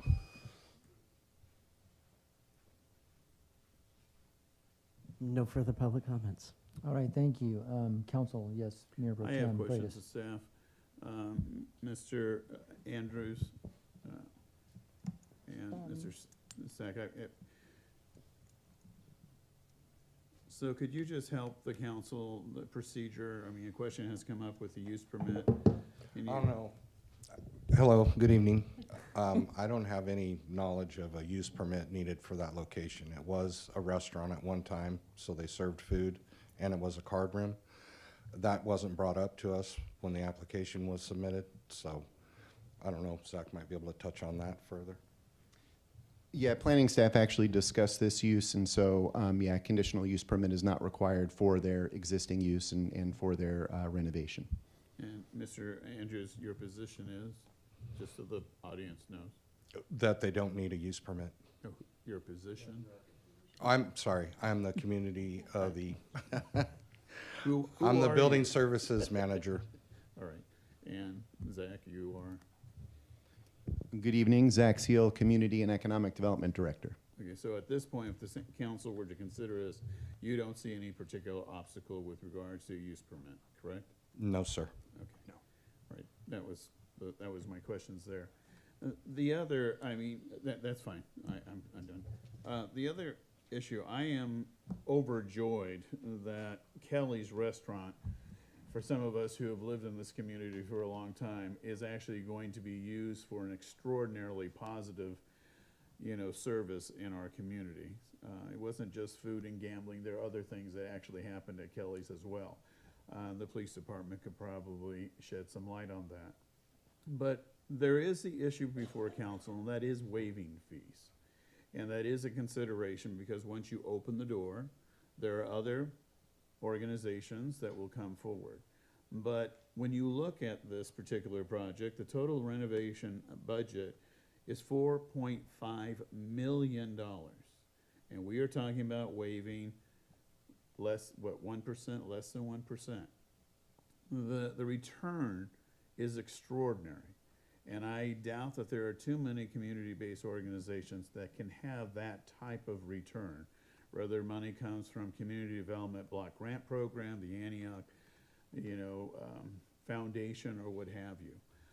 And so I'm excited. I know one of your one of your contributors from Lafayette contacted me, and I think it's wonderful that people in other areas of our county are making substantial contributions because they understand the need that we have in the city of Antioch. And so when some of these issues are brought up, frankly, I think our response is that this is wonderful, be able to approve in a very small way, understanding the fiscal difficulty that we have in this community. But one of the issues, or one of the problems that I've had in dealing with the unhoused, dealing with those who are starving, dealing with those who are left out in the cold, is that we need to have positive alternatives in this community. And it is long, long, long overdue. And so from my perspective, personally, professionally, even religiously, I am very proud that you have made the decision to come. I am very proud, and when the time is appropriate, I'm willing to make the motion that these fees be waived, because this is truly, responding to the needs. We talked about Martin Luther King. This is actually, instead of talk, this is action. And so I'm, as one council member, am very proud that you're investing in our community. I'm very proud of the services that you're going to provide, and I think frankly, this is appropriate for us to move forward and approve. All right, thank you. Yes, Councilmember Rocha. I just wanted to share that Councilmember Torres Walker and I had the opportunity to visit the current facility, and I was very impressed with the operation. I was impressed that some of the people that were volunteering and working in the kitchen actually knew who I was and live in Antioch, and were happy to see me there. A couple things that really jumped out at me is, first of all, when you talk about tripling the number of meals from 3,000 to 9,000, when I see that there's resources that'll become available, that there'll be more meals provided than ever before, that there'll be opportunities to provide additional meals to nonprofits and other resources, service providers in this community. What really caught my eye too was the culinary arts. You know, I used to work at Prospects High School as a high school counselor in my career, and we used to have a kitchen there where the students in adult ed could learn how to work in a culinary arts kitchen, serve, and all of that, and then would get resumes, would get help with interviewing, and get linked to jobs in the workforce. And so to me, I could see the potential for our adult ed program here in Antioch. I know Pittsburgh has a robust adult ed program that could be a pipeline to career development and job opportunity. I see Opportunity Junction is one of your partners, and they do wonderful work here in the community. So I echo Council Member Freitas's words in that Kelly's used to be a place I used to go and have dinner at many times. They always had really great meals. It was a card room, so there was a lot of other activities going on as well. But I do think, considering what the needs are of our community, the benefits that have already been raised here, that I too also support and look forward to expanding what we're doing, because the needs are great in our community when it comes to youth, families, and our seniors. Yes, Councilmember Torres Walker. Throw in a card room and you got my support. I'm interested in knowing what that life was like in Antioch. I didn't play cards. I was just 8 meals. No, I mean, I think I'm always a supporter of bringing the resources directly and central to the people in need. I'm excited about having this in our community. I'm also excited about, I heard you call it the old Kellys. Yeah. There's a lot of old underutilized spaces in our city, and I'm excited that this space is going to be revamped, and there's going to be workforce development, there's going to be resources, there's going to be all of these needs being met in our community locally, closest to our most vulnerable population. So I definitely appreciate that. We definitely need more people to look at these underutilized historical spaces that are just sitting, to kind of do what you all are doing, like Pastor Damon Owens is also doing. He didn't buy another space and turn it into a church. Not that I'm against churches. I'm just glad that this space that you all are going into didn't become just another church, right? Because I'm excited about seeing what happens to that neighborhood, the investment, not just in your nonprofit being there, but I'm excited to see what happens to the neighborhood and the community as a result, and being a partner with you all in that. So thank you so much. All right, thank you. Let me ask you a couple questions real quick. So have you made any requests of any other county agencies or any other agencies for financial assistance or fee waivers from them? Yes, so most recently, just in December, because Loaves and Fishes is part of the Food Security Collaborative, which is a collaborative that has 5 members. It's the Food Bank of Contra Costa and Solano, it's White Pony Express, it's St. Vincent de Paul of Contra Costa County, it's Meals on Wheels, Diablo Region, and then us. We collectively had been advocating with the county, the Board of Supervisors, to receive some ARPA funds. And so they allocated $5 million to the Food Security Collaborative, and $1 million of that is going to Loaves and Fishes for the central kitchen. So, so we were successful there, as well as we responded to all of the county supervisors' individual impact grants that they were doing individually. They all had 1 million for the 5 districts. And so we applied to all of those. We were only successful in receiving funding from Diane Burgess for District 3. So that is all the public. We're going out after any other city. No, so I think that's it. Okay, there. perfect. That was just my only question, is just if we're the only ones you've been asking, or if there's others. Oh, And no. so, you've been asking everybody? We Or- pretty much are asking everyone and Okay. anyone, yes. And, $1 million, that's quite a bit. How much did Supervisor Burgess? 45,000. 45,000, okay. That's great. That's all I had for you guys. Thank you. I just wanted to say that I did tour your facility over in Pittsburgh and the kitchen, and it was really amazing to just see in such a small space the volume and the quality, and also seeing the fact that without having the storage, you have stuff that sits out and maybe doesn't get fully utilized. So I can definitely see the need here. This neighborhood, I think, is a perfect spot for this. There's a lot of other places you could have bought buildings in Antioch that maybe wouldn't have worked as well. I think taking the current feeding kitchen or the dining area over on 6th Street out of that residential neighborhood, which is also currently being utilized by shared showers and all, and moving it over. I think Rika had talked to you about maybe moving this over to this location as well. So consolidating that in this neighborhood, I think is going to be a positive benefit to that downtown area on 6th Street as well.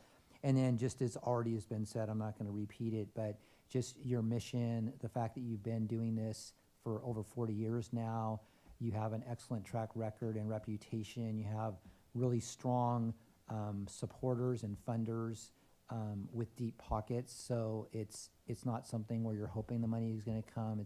It's a matter of how quickly it's going to come, which is, in this time we're in right now, is really positive and good. I guess I also wanted to just ask, if all your funding comes in as planned, what's your schedule look like as far as getting this facility opened to making meals and then serving as well?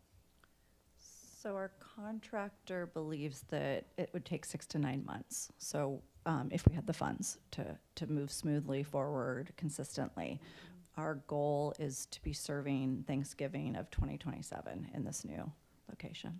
All right, that's awesome. So thank you both very much for what you're doing, co-CEOing this thing, and you guys do it really well. So with that, I don't have any further questions. Do I have a motion? Mr. Mayor, I would move attachment A, the resolution waiving the fees. All right, and so just for clarification, the reso says up to 50,000. The request from the folks from Loaves and Fishes is 52,970. So. Yeah, that was revised in their presentation. If you looked at the very last slide, it's about $44,000 in estimated building permit fees. Okay. The 50,000 is a little bit of a cushion in case it comes in a little higher. Got it. Okay. Thank you. Miss that. All right. We have a motion. We have a second. Yeah, I'll second. All right. We have a motion and a second. Will you please cast your votes?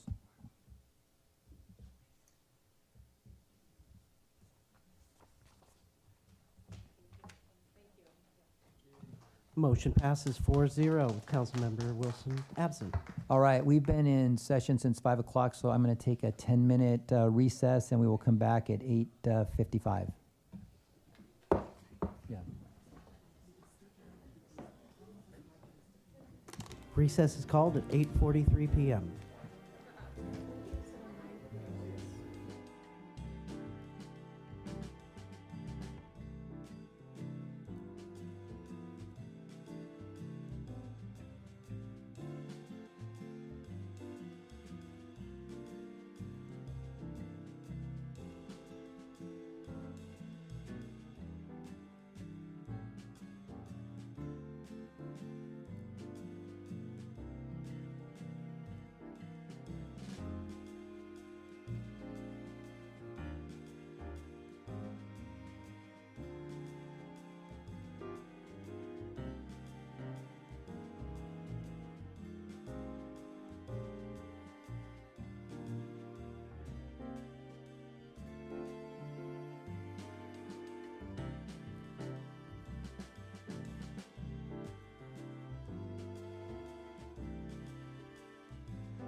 All right, welcome back from our short break, our recess. Mr. Clerk, could you please take the roll?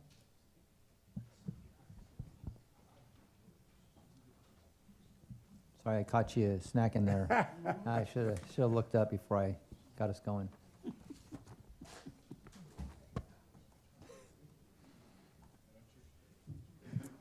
Thank you.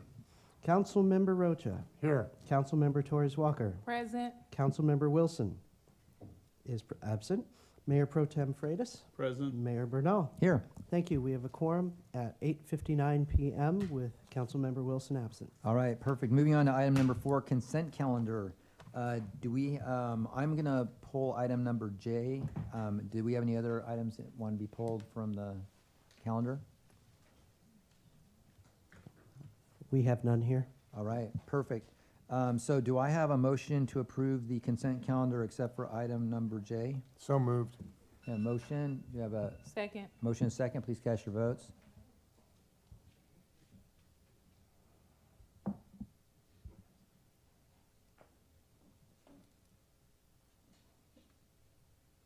Motion passes 4-0 with Councilmember Wilson absent.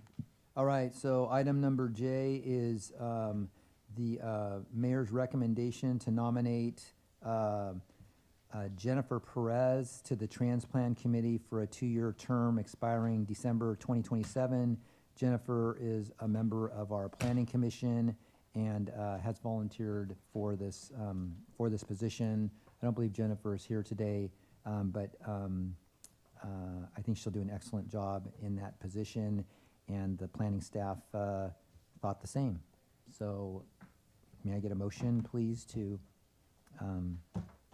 approve that nomination? I'll move to approve. All right, have a motion. Second. Have a motion and a second. Please cast your votes.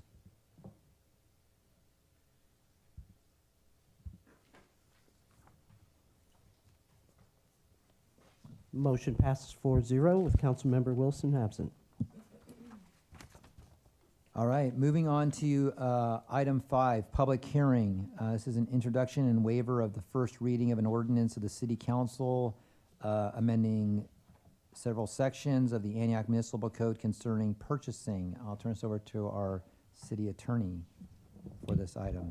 Thank you, Mayor, members of the council. So this item is being brought to you to modernize our purchasing policies. We're not really changing any substance of our policies. We're simply changing the limits. And as a practical matter, what that means is that our city management will have greater authority to make contracting decisions up to the thresholds. And I'll go through the thresholds in a moment. But the idea here is to streamline our operations and also this council's meetings, because the effect of adopting or enacting this ordinance would be to take some of the items off your consent calendar. Now, several of the items we have are still well above these thresholds, but some of the items that come before you are would be, if we are currently above the city manager threshold, but under this ordinance would be below it. So the idea is that you adopt a budget, you set the priorities in your budget, and our management works within the budget.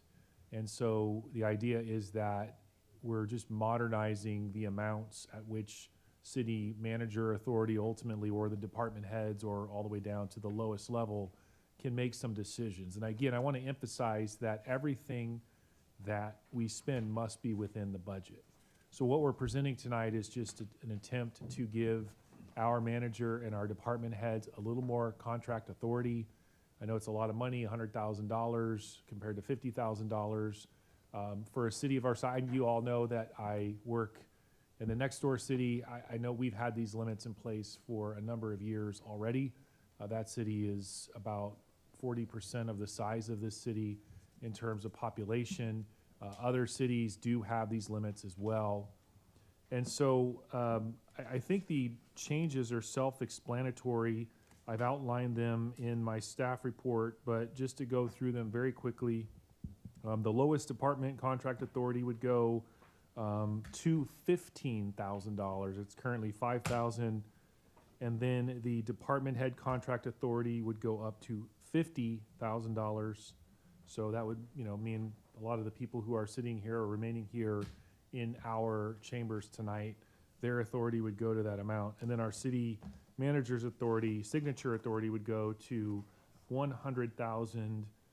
We'd have some different amounts for public works contracts. So the amounts would be, the lowest amount would go up to $10,000. The department head contract authority would go to $75,000, and the city manager authority would go to $220,000. And that is consistent with something called CUPCOA, which is an acronym in state law that deals with a lot of the public works contracts. Those are the amounts that you can go up to per state law. I want to emphasize that this would not change anything about our contracting process. So our contracts would all have to be reviewed by the city attorney's office. We have a detailed contract review process that is in place. That will not change. We scrutinize every aspect of these agreements that come before us. We have insurance requirements that we monitor. We get the certificates. All of that will not change. What's changing is simply the amounts that come to you. And what we're asking is essentially to double the amounts that our management, including our city manager and our department heads, have. And so again, what that means is it allows us a little bit more operational flexibility. It will allow, there were concerns at the beginning of the year about this pace at which some of the contracts were moving forward. Obviously, internally, our office and the departments have to work together to move the flow forward. But if there are some contracts that don't have to come to council, then we can move those forward more quickly, and the department heads can get those in place. But again, I want to emphasize two things. Number one, our office will always continue to do the full review and make sure the contents of the contracts protect the city in every possible way. And then number two, everything has to be within the budget. So when you set the budget, that, we're not just spending money because we can. So that is the proposal. I don't know if our staff who are here want to weigh in. I'm the drafter. I'm not the one who actually does the data. I mean, our office does the review.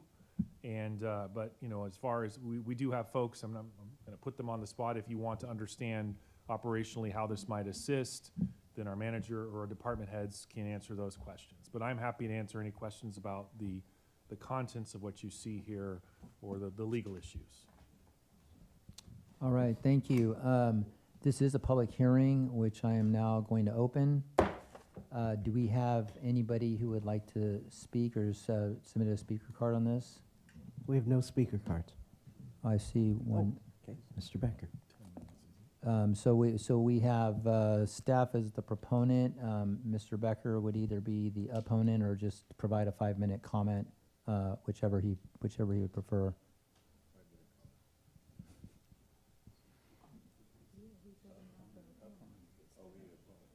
No, I know he does. Yeah. No, he's. It depends on what he's coming in as. Mr. Becker, what's your role in this? It's just a public comment. Okay, public comment. Thank you very much. 5 minutes. Yeah. Thank you. I'll be brief. I don't think I'll take the full 5 minutes. I just wanted to say that as somebody who does, read the agendas, read the staff reports, read the contracts, the contract amendments and amendments and amendments and amendments, I'll tell you that the one thing that sticks with me is the city of Antioch paying almost, I think, $5 million to renovate City Hall here. And on the 5th amendment of that contract, when I walked in the door, there was a bucket in the middle of the floor that was catching water that was leaking out of the roof. And so I say all of this to say that my concern is not with our department heads or the city manager in her judgments or their judgments. And I would say that since these limits were first set, inflation has probably made even these adjustments difficult. But there is a necessity for us to be able to keep pace with other localities. And also, once again, just iterate that my concern sometimes is in the individuals or the organizations that come to our city, and sometimes the contracts that are not necessarily what I see as like true at face. If a contract has 6 amendments, then I don't understand how it got from one point to there. So all this is to say that from the warrants and everything that I've seen over the last year and a half, it's amazing the pace that this city has moved at. I can't even imagine what it must look like internally in City Hall. And so I appreciate city staff for all their diligence and for taking the effort to clean up our municipal code and the processes within our city. And I hope to all the contractors out there that come to our city that everybody works with the city to make things as seamless and transparent as possible. Thank you. Any other public comments? No further public comments. All right, seeing none, I'll close the public hearing. It's before the city council for questions or deliberation. Yes, Council, Mayor Pro Tem Freitas. So conceptually, I don't have a problem with increasing some of these dollars amount for approval. The problem I have is this, that the city council, there is a radical difference between budgeting and appropriation. That's why in the U.S. Congress, there are budget committees and there are appropriation committees, as well as in state legislature and other regional bodies. The way this is set up is that the city council will not know, because these things will be handled administratively. And I have been attending city council meetings since the mid-1970s, and there has been a long history in the city of Antioch, a long history of one contractor getting all the contracts. Brown and Caldwell in particular went for decades getting major contracts in this city. And even after this year, there are others that just, the contracts just simply keep on being awarded to the same firm. And I can understand from a staff perspective, because I was a staff member for decades, you know, sometimes it's the familiarity, it's the trust, it's the respect for certain consultants, businesses, and things of that sort. But we are dealing with taxpayers' dollars. And I believe that competition is a very good thing. And so as I read this, you know, the city council does have oversight responsibility. And the way this is written, we won't see what gets awarded for contracts under 100,000 or 50,000 or 15. When the budget comes, we have projects and we have amounts, but we do not have contractors. So to say that, gee, this isn't, you know, you still have oversight because you have budgets, well, that's partially true, but we do not know who gets these contracts because they're going to be held administratively.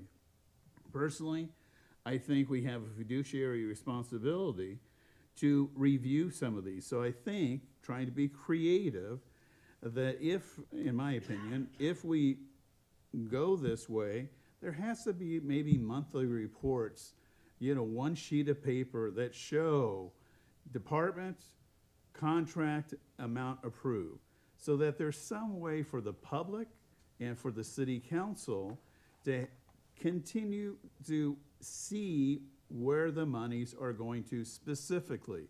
Budgets are general, budgets are project, budgets are estimates. But when you sign a contract, you are spending money. And I think the city council has a fiduciary responsibility. The other, I simply assume on the public works that this is a legal requirement to come into compliance with the California Uniform Public Construction Cost Accounting policies. Those are the maximums that are allowed, so. So those are maximum, so they Correct. can't, any other amount can be less than that, is that correct? Correct. Okay. So the other, I'm, on the second page, I don't know, the third paragraph, city administration recommends the increases in these thresholds to ensure the city may more efficiently and effectively and efficiently administer its purchasing process. Again, yes, there's some truth, but I don't want to vacate my fiduciary responsibility. I don't. And if there isn't an alternative here, I would be voting against it because I believe the council needs to know how and who is getting this money. And it's not just the primary, awardee of a contract, it's also, amendment after amendment after amendment. And again, the budgetary process does not afford us that opportunity to see that. So when we see these contracts are already considered and incorporated, yeah, I agree, but the oversight is not there. Let's see. The other issue, I mean, I hope we all learn from our lessons. And sometimes in 2025, particularly at the end, there was an issue with regards to the grant program. I'm assuming that once the city council has budgeted, let's say $150,000, let's say a $100,000 item, that item can't be broken up. It is a one vendor approval, right? I mean, there is some language in here that actually talks about that we cannot break things up, to try to get things under a person's authority. But I just believe, to make it as simple and to eliminate some of these issues in the future, I just want to articulate somewhere in here that, these things cannot be broken up. If it's budgeted for $100,000, it's $100,000. If you get one vendor, that's $85,000, it's one vendor. It's not broken up, unless staff wants to come back to the council and have us relook at that item. That, to me, is silent on your recommendations, and I want to avoid any problems from the future, so I would strongly recommend to the mayor and council that we actually, put something in there that articulates that so we never have to go through the trauma that we did before. The other, on section 2, I don't quite understand. The city manager's purchasing authority includes the transfer of surplus or unused supplies and equipment to departments as needed in the sale or disposal of such supplies and equipments which are no longer suitable for city use. I'm not sure I truly understand what that means. What is it, and how do we deal with it today? So section 3 that section is not. It's 3.4 dash, it's a 03A. And I just want to, as a threshold matter, that's not being changed by this ordinance. No, I understand, but, it also gives us the opportunity to take a look at it and see if it should remain as is. I just don't understand, I don't understand how that works. So surplus supplies, so if, we purchase, let's say we purchase under $100,000, let's say we purchase for $95,000 supplies for one department, and that department doesn't use all of them, and we have, let's say, $15,000 left of those supplies. What I read this to say is that the city manager at her discretion may transfer that $15,000 remaining from one department to another. Is that what we do today? I'm just, I don't get it, so I'm just asking. There hasn't been a need if there's a to. public works and they buy a copper piping or something, and there's surplus, I don't know, you can use it at water treatment plant or something. Is that how this works? I think that would be a good Staff example. people? It's a little out of my. The finance I manager. haven't come into that example before. I know in my last position I had surplus iPads, and I gave them to a department so that we could do case management. So I assume it's the same tenant. So when that, this may be a Don Merchant question, so when that happens, Does the transfer amount go to that person's department. budget? Yes. Goes And then to that their budget? depreciation gets the fixed asset management list goes to that department as the department that has it instead of the original department. So those iPads got transferred to a different department with a line item and cost shared to that department. But I don't know if that's how Director Merchant does it, so she'll tell us. Yeah, so we don't have a whole lot between departments, but for example, we had, the city clerk has a van that they were using to do things daily back in the past. And finance didn't have a mail van. And so we ended up using the van from the city clerk's office. So then that fixed asset ended up being moved under authority of the city manager to the finance department to use. Most of the items that happen is if for example, the police cars, when they're no longer in use, the city manager has granted authority to the public works department to give those supplies to an auction house. So that's where a lot of the surplus or unused property comes within that. Otherwise, it's not actual like dollar money, but it might be, okay, finance, I don't have a desk anymore, but there's a need for a desk up in the city manager's office. So you're not, those are unrecordable fixed assets to the low amount, but that's just moving assets between departments. That's when how I read it. I just absolutely did not understand how that. And the majority of it happens, like I said, with surplus property that the Public Works Department has authority granted through the city manager's office to give to an auction company where the proceeds will come back to the city of Antioch. All right, thank you. And then, Mr. Cole, section 3, on page 3, there's exceptions, letter D, exceptions.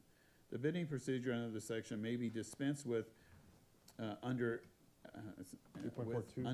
any exception set forth in section 3-4.12, and it's mentioned a couple times. There is no narrative. So what is that? And just as a technical, because that item's not changing, I did not include that as a section of the ordinance, but 3.412 has the sole source requirements, and then there's another, it's sort of a sole source-like provision that says that the city manager and city attorney may dispense with public, the competitive bid requirements when there is a unique or compelling need. So to address some of your concerns and some of the concerns that Mr. Becker raised, our office has looked at the issues of, we can't, first of all, we cannot split contracts into severable, chop them up into little bits and pieces so we can all get them under $100,000. That's in here. And then we do have to get quotes, and we do have to follow the lowest bid, responsible bid. That is engrafted, and we do that. Okay. When anyone proposes a change, it has to come to our office. We do review requests for sole source, and I can't go back to the Brown and Caldwell version. I don't know what prior city attorneys do, but when we have looked at it, and we have looked at it, we have made sure the departments have compelling reasons. And that they're competitive? I mean, part of it is the competitiveness. Correct. So there have been a few occasions where we looked at this. I'm trying to remember. I wish I could remember off the top of my head. Well, this is good that you can't. But there was one, I think, that I'll probably, when I go home tonight, I'll probably remember it, and I can send you all a memo. But I know that there was we do require staff, if they want to make an exception from having to get 3 quotes and use the lowest responsible, we do require them to prove to our office that they need to actually do that. There is no other way. I think it was Wally Bishop. It may have been his contract. And then there was another one, I'm trying to remember, where there just wasn't anything, that there was no comparable service. So if you're buying copiers or printers, that's one thing. But if you're buying the product that is only produced by one person and you absolutely have to have it and there's no market whatsoever, then we would review that. So I do want to make clear that compliance, you can have all the best words on paper, but at the end of the day, it comes down to compliance. And our office can certainly look at our procedures and make sure we're doing our job and enforcing those requirements. And it's compliance and competitiveness. That's- Yes, correct. That's it, Yeah. okay. So on page 4, section 5,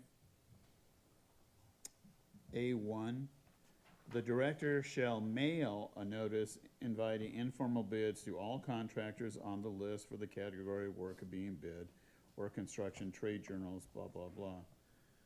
We are in the 21st century. You can put a mail, you can go to the post office, put a letter with proper postage, and it can take 5 or 6 days to go across town. And personally speaking, we have sometimes some appeals, is that the right word?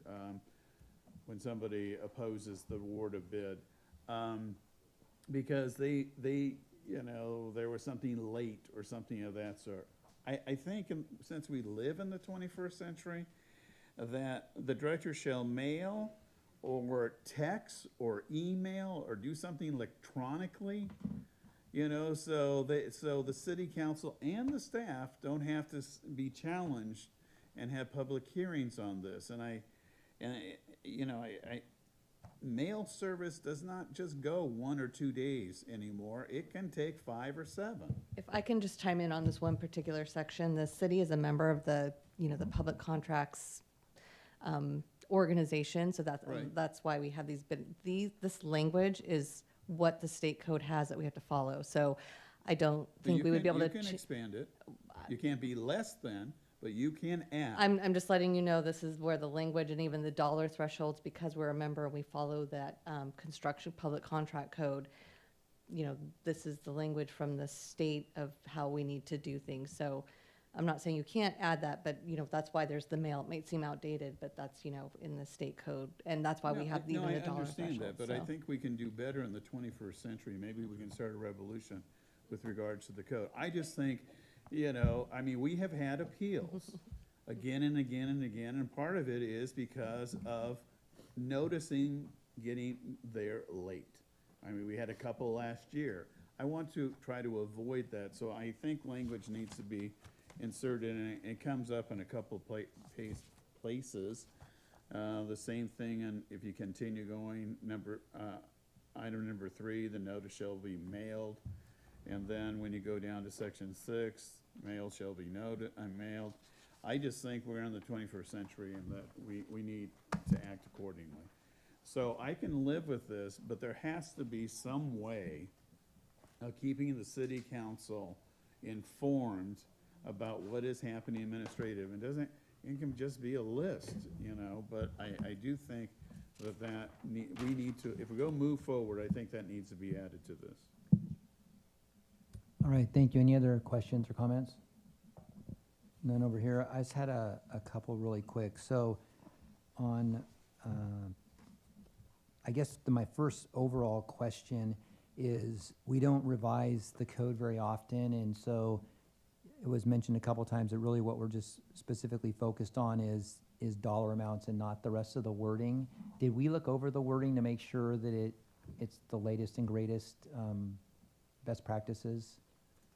Because, you know, we just want to make sure We didn't, I don't know that we did a top to bottom review where we could change all of the wording. We did change some of the wording, for instance, director. You'll notice at the very beginning, we had an obsolete reference to a capital improvements director. And then I think we had some other language where in section 2, the finance director doesn't necessarily sponsor solicitation or awards. So we made some changes, but the focus really was on getting, I mean, because that was a staff initiative, this is slowing us down, and so the focus was on the amounts.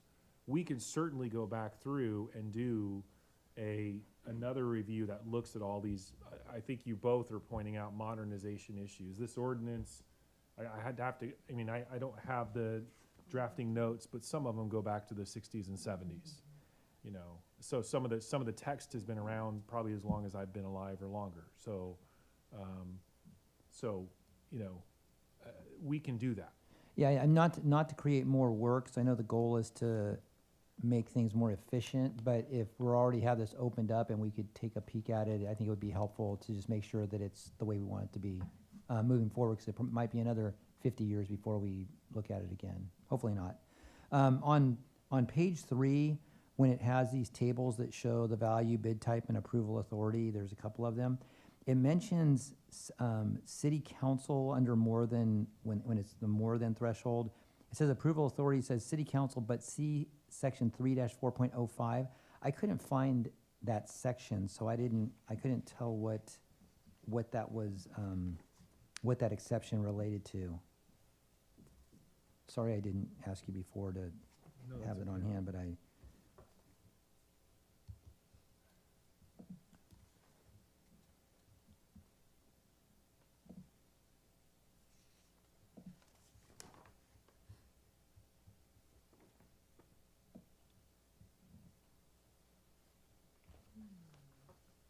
I just want to know what. It's not, so I've seen this before. If you go to the index in our code, it's missing some sections. So 3.4.05 is in our code, but it doesn't appear in the index. So if you go to the code publishing company and you look, well, no, it's actually, it is 3-405. I'm sorry, it is here. It's purchasing and contract authority to sign contracts. It talks about the city manager delegating the authority to sign contracts to the city manager, contracts not requiring payment by the city. So if you have a contract that doesn't have an amount, and then emergency contracts. So there is a 3.4-05 in the code. And so that just makes exceptions to the city council's authority, like we can delegate Yes. that to the city manager or under emergencies or different Yeah, reasons. I think that's probably referring to the emergency contract situation. Okay. So that was the only questions that I had. So we have an ordinance before us to introduce and waive the first reading. Do we have a motion to approve this ordinance as submitted? Well, one question I had is, Sure. is with the comments that Councilmember Freitas made, if we approve this to waive the first reading, will these items that were discussed as improving the language or having some full review to the council, what things have been done? I mean, so if we approve this, will it come back to us, I guess is what I'm saying. Mr. after Mayor? this? Yes, go ahead. Yes, You sir. know, Mr. Cole makes a point. I think we can approve this with an addition, say in 60 days, that some of these, that you would do a complete review and you would consider the items that we discussed, particularly from my perspective, the fiduciary responsibility that the city council has. If whoever makes the we'll do motion. it. Is that the motion? Sure. Second. Okay. And City Attorney Cole, is that a reasonable request in 60 days to come back? Just so how our office will implement this, we'll take all of the items that were expressly mentioned, but we'll also do a qualitative review of our own in consultation with staff and just look at how can we really modernize this ordinance and bring it up to 2026 standards. All right, that would be perfect. So we have a motion and a second. Please cast your votes. Okay.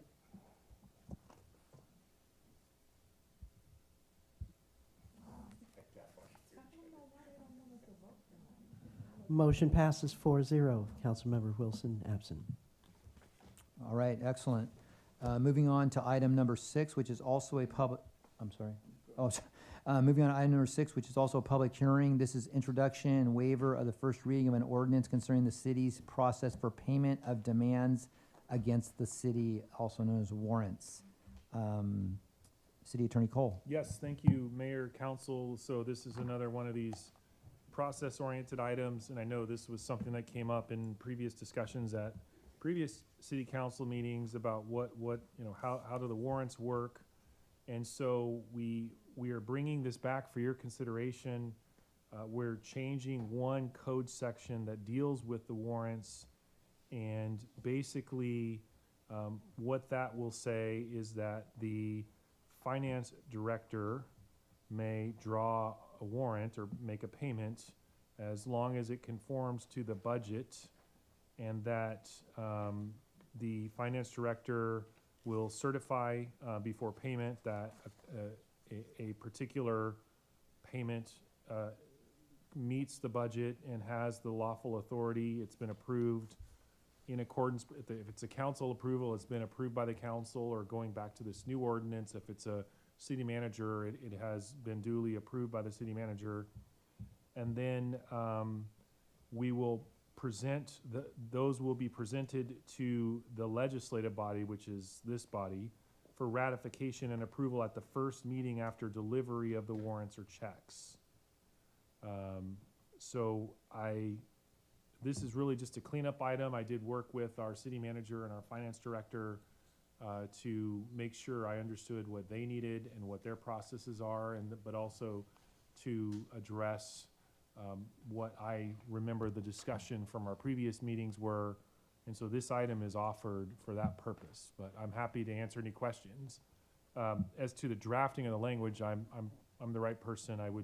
I'm sorry to continue to put our finance director on the spot or our city manager, but they can probably give you better answers on the logistics. How would this actually work? How would it be presented to you? Because I know that's what you all are interested in. All right, does that conclude your presentation? Yes, thank you, Mayor. All right, thank you. This is a public hearing, which we'll now open. Do we have anybody who would like to make any comments or be an opponent? No public comments. All right, no public comment. We'll close the public hearing. It's before the city council for any questions or comments. I'll go ahead and jump in real quickly. So at the bottom of the staff report, that bullet point says, upon receiving warrants for payment, the finance director will ensure the invoice or purchase order to be paid conforms to the adopted budget or an adopted resolution. And the point has been made about the difference between the adopted budget and the appropriation of the items that were adopted, so that, for example, if a capital improvement project is adopted in the budget, it comes back for award before the money's spent. And so I just wanted to make sure that there's clarity on the fact that the adopted budget isn't always enough to provide the I guess, the authorization to spend the money. Is that understood or clear, or yes? Yes. So Okay. Correct. If we're going back to our last ordinance, if we're under the thresholds, then management would be able to sign, but they would obviously have to have the money in the budget. If we're over the thresholds, then we need a resolution of the council to authorize the payment. I don't know if that's answering your question. Yeah, it does. I just want to make sure, for example, if we're buying vehicles, for example, that we put in the budget to buy these vehicles, but they come back to council to have that purchase appropriated with the actual amount that we're going to spend, and clarifying what we approved in the budget, so that staff is not buying things or spending money on things that the council hasn't ultimately approved. Does that make sense when I say that? Like staff wouldn't go out and spend $200,000 on vehicles as it exceeds the amount that they're authorized to do, but that the council hasn't approved the award of that contract. So Mayor, let me see if I understand. Let's just take something that costs $99,000. Mm-hmm. Staff determines it needs to buy that for its function. Staff has the authority under the code to make that purchase. What are you looking for with that purchase? Because again, it's under council threshold. Let's say $99,000, and it's part of. I mean, let's say you can get a piece of equipment for public works that's under $99,000. I don't think you can get a type of vehicle we need for less than 100. So let's just say there's some type of equipment that Public Works needs, and it's $99,000. Mr. Bunting, goes through the process. Our office reviews. He purchases. Are you looking for something more from a council standpoint with respect to that purchase? No, not if it's not if it's within the threshold of the department heads and city manager, but if it's over that threshold, obviously it comes back to the city Yes. council for our approval before Yes. it's purchased. Correct. Okay. Yes. I just wanted to correct. clarify So if it's that. $101,000, then it has to come to the council. Yeah, and I guess it was just the difference between the budget being approved and the appropriation to spend the money is what I wanted to clarify. And, so yeah, Okay. that answered the question, thank you. And then again, I guess my other question is the same as on the last one.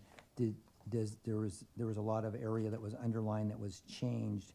Am I correct in presuming that this was reviewed to make sure that it complies with what we currently are looking for in the 2026? Yes, and I'll let our staff members, I did work with them to make sure, and in fact, they had done some research on what other cities do in terms of their process, and so they did suggest the language, which our office reviewed. I think we only made some minor tweaks. So we are following, process that the code here, I think, is adequate for our purposes. But, Okay, yeah. all right. Yes, Mayor Pro Tem Freitas. So, I'm sure you know I would have some issues. So, some of us have served long enough that it has not been the procedure. And that warrants came to the council for approval before payment was actually made. And part of it is we spend a lot of time talking about the word transparency. And, I know that Mr. Becker from time to time has come up, and, I go through the warrant register. I check things, and I give it to the city manager for review. And the concern I have is the transparency, not just the city council, but the public as well. And it's not been exercised very often, but sometimes the public does come up and ask questions about particular items. And so, from my perspective, again, there needs to be some administrative process that if, like City Council Member Freitas underscores some of these things, I expect an answer. And then at another city council, I can raise an issue if I have that. But that process, it's not worked well. And so I am concerned about that. Any member of the city council or the mayor or the public, if they have a question, the question needs to be answered. I mean, on December 9th, as an example, WBA was paid in 2 locations, one under the city manager's budget, one under the police budget. I scored that. She goes, oh, it should not have been, under the city manager's budget. So then today, there is a bill for WBA under the city manager's budget. So it's like, well, I thought it was a problem, an error, when I raised it last time and received the answer, and here it is again. So, in my mind, as someone who asked the question, was it an error? Was it a mistake? I always understood, and I'm not picking on you, Brian, but the WBA was a contract of the police department. But on December 9th, I think the warrant register had an expenditure under the city manager's budget and under the police budget. And I see it again. So I'm confused. So here's an example of how do I ask that question and get a response. It's an administrative, I don't disagree with the recommendation, but it is an administrative issue. And it's silent, and that's what concerns me. And not just for the mayor and the council, but also for members of the public. I'll let staff address logistics. I do have some concerns in the sense that if we have entered into a contract and that contract calls for payments for services, the city is obligated to make those. And I agree. I don't want to create any impression that the warrant process allows us to say, well, I really don't want to pay that contractor this amount, so let's not do that. That's not my question. Okay. I mean, when I go through, as an example, on page 3, how do you say it? Sharjo, Sharjo. There's 1, 2, 3, 4 checks to the same company. Every check costs a lot of money to produce. So it's like, I know they may have submitted 4 invoices, and finance pays per invoice. I'm not even bringing in PG&E, but there's 4. It's like, well, wait a minute, can't we tell some of our vendors, you know, if you have multiple, just put it on one, so we only have to pay it once. There are account numbers on all of those. You know, we talk about saving money and being efficient. I mean, it's not too efficient when you have, I mean, it's in the same department. I mean, I'm sure within days, we have 4 different checks going out to one vendor. They're just administratively, we need to be able to save money. So that's, you know, a concern. A lot of these on this warrant register, you know, and it's like Myers-Nave. It's like, you know, they're a big company. Can't they just, you know, use a work order number, put their bill, send it one place, get it all paid? Those are some of the questions about truly So being more efficient.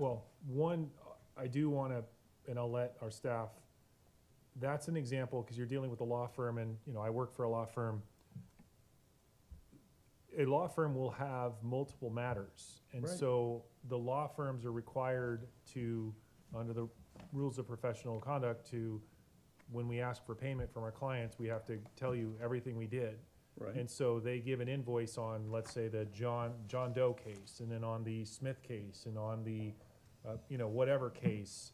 And so they are submitting to us in a way that allows our staff to scrutinize the bills, make sure that, you know, they're providing the services in that case or that matter that, you know, that they're obligated to provide, and then allow our staff to understand that in this particular case, they're giving us a big bill, and here's an itemized list of all the time entries.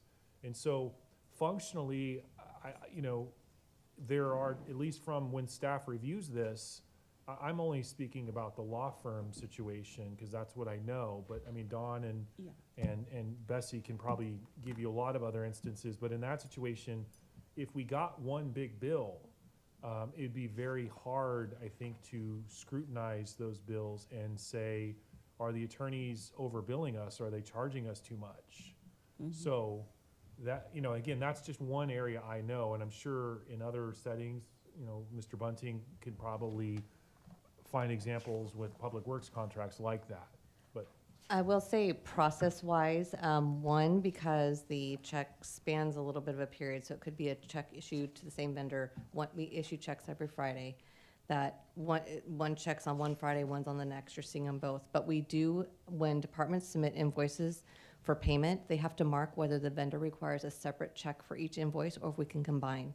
So if they tell us that the vendor requires a separate check for whatever accounting purposes on our end, we're required to, if they have 5 different invoices and they need a separate check, we have to cut them 5 separate checks. We cannot, you know, we go with the option of what the vendor requires versus all of a sudden us sending them one check. Well, we might give them an itemized list of invoices. They're requesting separate checks. So that happens, unfortunately, because for our accounting, you know, our accounts payable department, yes, it would be easier to issue one check, but when the vendor requires separate checks, that's where we're arising in that issue, in that instance. Or if, for example, we get multiple, you know, one invoice in 1 week and that gets paid the next week, we get another invoice that was just, you know, submitted by a department. That's where you could, on the warrant report, end up with more than one check. I'm just, you know, when I go through these, I mean, I showed you one individual had 7 checks. Yeah, and I don't disagree, but that's when, for whatever reason, the vendor is requiring No, a that was separate the check. individual. It was So- reimbursement to the individual. It was the city employee.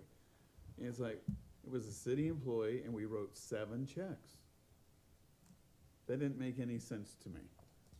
And so I'm just looking for efficiency. I don't disagree, you know, with your recommendation, but Yeah, and definitely in accounts payable, we look for any efficiency we can. I mean, just for example, we've been trying to get, you know, vendors enrolled in electronic funds payments, for example, Right. versus, you know, we have a big push, we're always following up with that. But unfortunately, with the separate check issue, when the vendor, you know, requires that, or if the department has marked a separate check for that vendor, you know, we're not double checking with the vendor on our end, you know, to say, do you does really that need? happen annually? Anytime they submit an invoice, they have to Oh, check whether every it's. single one? Okay. Yeah. All right. It's not determined in our system, doesn't allow by vendor, it's by invoice. Again, So- some of these checks probably, when you add up all the time, energy and money, you know, probably, I mean, we did it in the county, and to simply write a reimbursement back 30 years ago cost $150. Yeah, and then in terms of, just to explain a little bit more, the approval process, I mean, I've been here almost 27 years, and at least 25 of those years, we've submitted warrants after they've been paid, not in my time before they were ever paid. We pay sometimes upwards of 400 invoices weekly, so if we brought those to the council before we had to pay, I can't even imagine the late fees that we would incur having to wait every 2 weeks to submit those. And in terms of budget, what we're looking at is, based on the current thresholds, if it required a city manager approval before, our accounting team looks at, did they get city manager approval? If it was something city council, is there a resolution attached with it showing that it's been approved by city council? If it was something that was under the 5,000 that required, getting 3 quotes, did they get 3 quotes? So we're really checking that on the back end in finance before we pay those invoices to present on the warrant register to council. Again, I don't have a problem with this, but I would, Scott, just simply say, I mean, what will the process be? If a member of the public, the mayor or council member has a question, I mean, how is that going to be done? You don't have to come up with it now, but it is an issue that I think you should address and get back to us. Thank you. All right, any other questions or comments? Would anybody like to make a motion to? I'll make a motion to approve. All right, we have a motion, we have a second. Second. Motion and second, please cast your votes.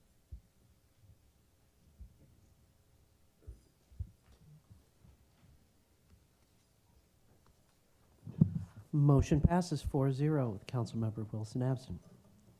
All right, moving on to item number 7. This is on the City Council requested item, warming center options for cold weather activation in the city of Antioch. City Manager Scott. Yes, thank you so much, Mayor and City Council. On December 2nd, you all requested that we come back immediately with this item. So it's recommended that we discuss 3 options. Option 1 is to rely exclusively on Contra Costa County's warming center program, acknowledging that no guaranteed warming center location currently exists in Antioch. Option number 2 is to direct staff to pursue partnerships with faith-based or community organizations to explore shared staffing, resource sharing, or cost-sharing models for warming center options. Or option number 3, direct staff to further evaluate a city-funded warming center, recognizing the staffing costs, staffing and operational challenges identified in the staff report that I'm going to go through. Contra Costa County opens warming centers during severe cold spells based on National Weather Service criteria, which specify predicted temperatures at or below 32 degrees for 3 straight days. When county warming centers are activated, city staff coordinate with the county to support advanced community notification. While the county has confirmed it will activate centers during qualifying conditions, there are currently no guaranteed or identified warming center locations in East Contra Costa County, including Antioch. As a result, Antioch residents may need to travel outside the immediate area to access county-operated warming centers when they are activated. The Public Safety and Community Services Department has activated a hotel-based emergency placement program.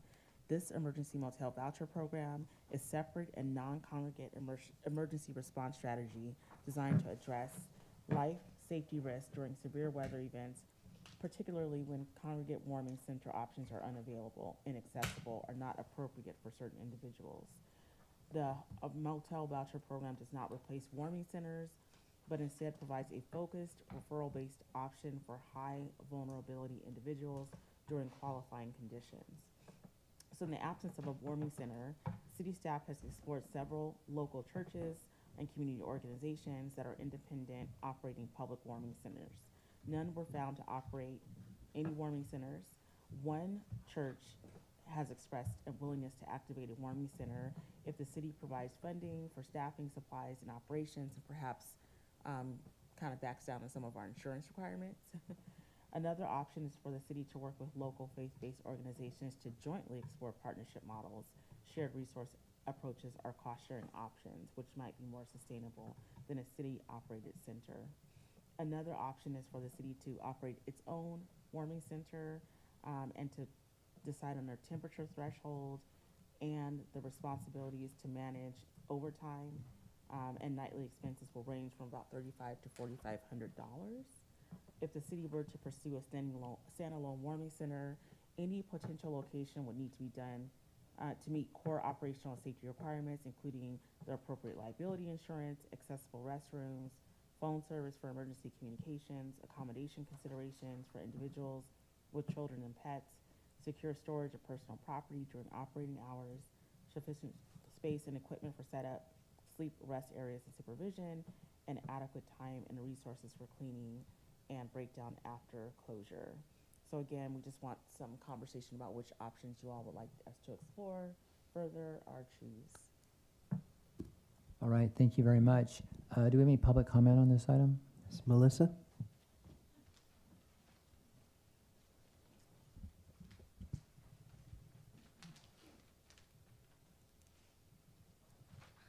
Some of this is going to be a repeat from emails I've sent to you before. Hold on, I can't.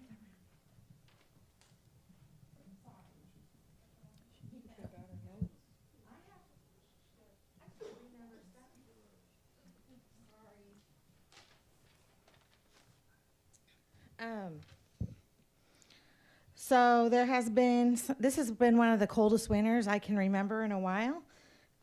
Last year, I think I turned my heater on once just to see if it worked. And this year, my heater has been on like weeks now. You know, I recognize that my life choices allow me the privilege of a warm home and ability to pay my PG&E bill, but many people do not have that option for a wide range of reasons, from the unhoused to those housed who simply just can't afford their PG&E bill. But this isn't about blame. This is really about biology. Cold kills. Hypothermia does not require extreme weather. It can occur at 40 degrees when a person is wet, immobile, or exposed for a prolonged period of time. That description fits our unhoused population, and we are experiencing those conditions for a while now.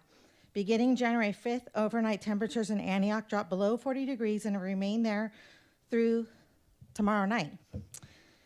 Last night's low was 32 degrees, and multiple nights during this period have hovered in the mid-30s.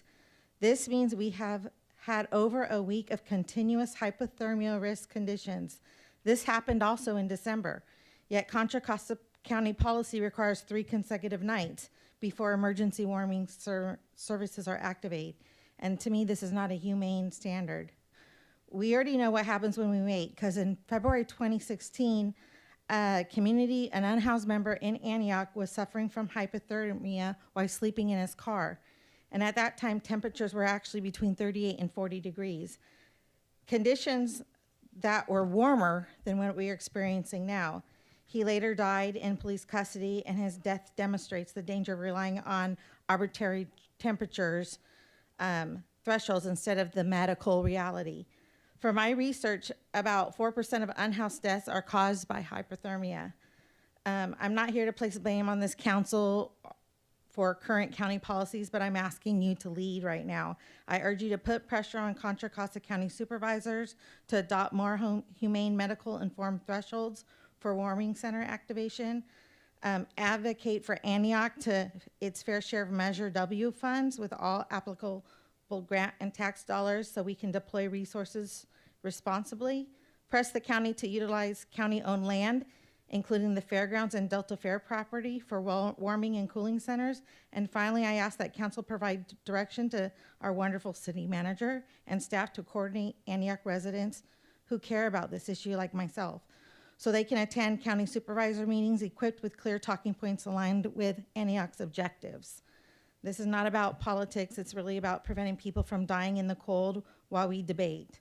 Leadership is not waiting for permission. It's actually acting before tragedy happens.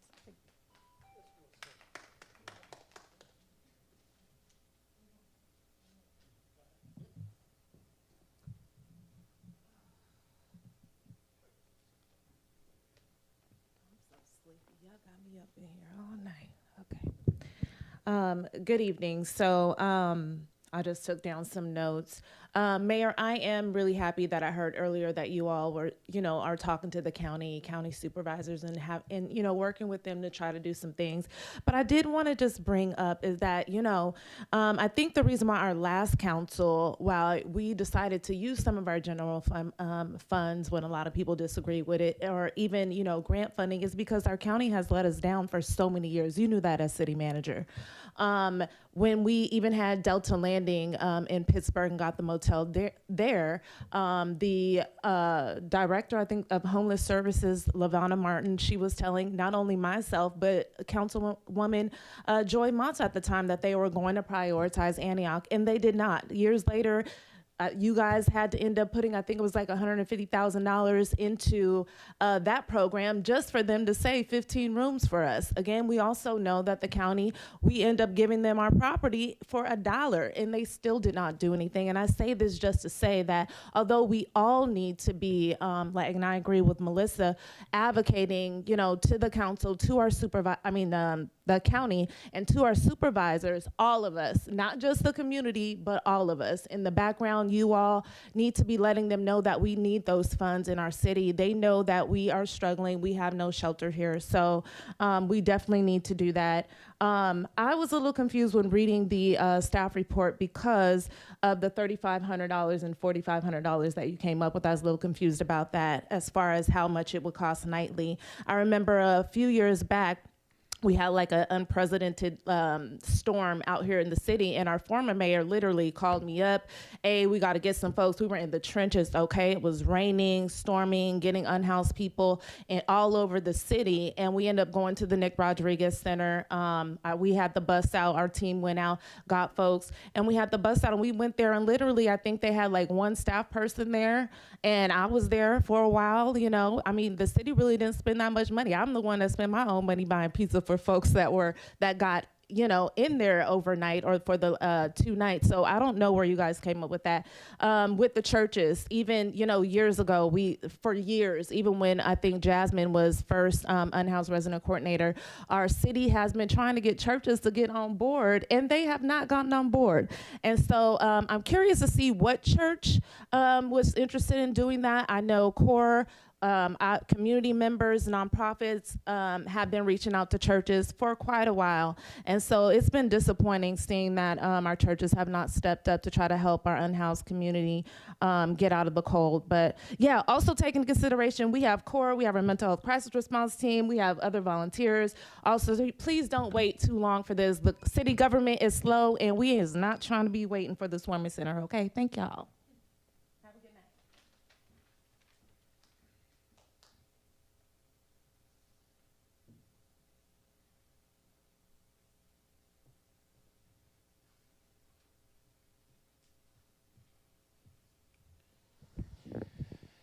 Thank you.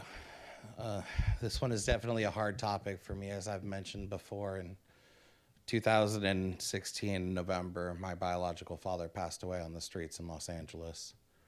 I had last seen him in 1996, and unfortunately, I found him 6 months too late in Los Angeles coroner's office.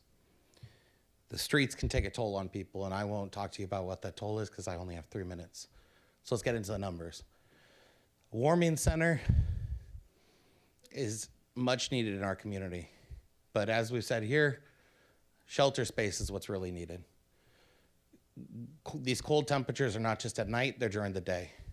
They're in the winter months, okay?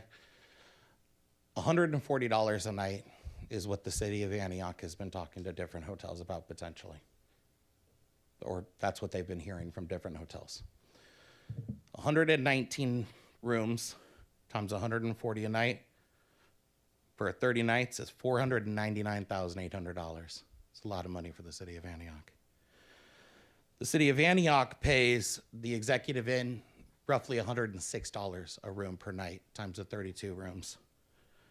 So at that number, that's $378,420. That's a significant cost. I stepped out earlier after my first comment, and I spoke with the owner of the Comfort Inn. He will open up Monday 119 rooms for you at $45 a night.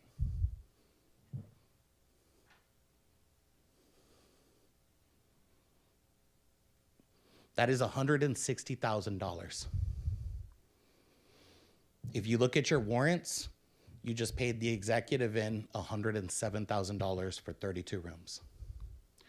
Just so we're clear what the Comfort Inn looks like with its double occupancy rooms, that is an occupancy potential of 286 of your Antioch unhoused residents.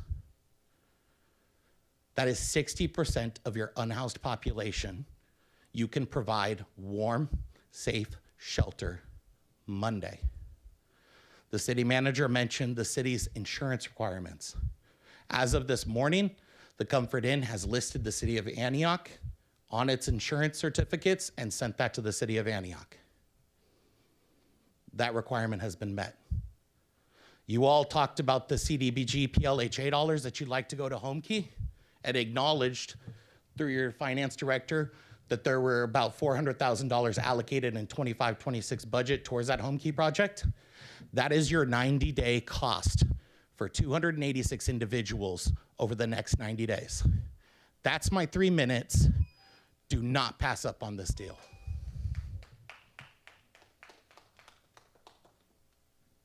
We have no further comments. All right, thank you. This is, Oh, sorry, one more.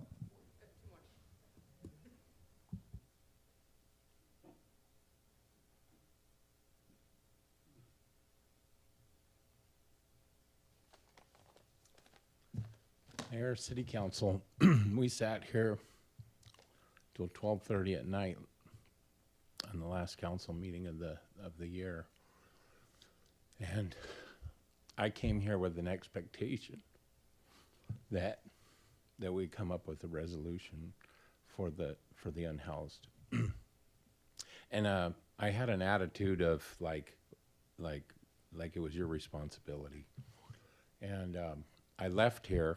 And I'm like, well, now what do we do? And so we did engage in trying to just do some worm feeding during the cold nights, and probably fed about 150 people in that over a 10-night probably period, and it changed me.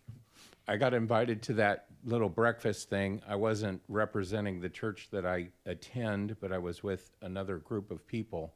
And the whole thing that we're talking about is economic development and community.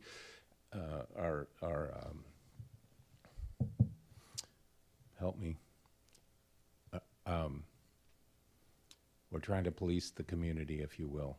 And raise everybody up at the same time, and we have plenty of opportunity. Well, so East Bay Men's Recovery came through for us and provided us with ingredients to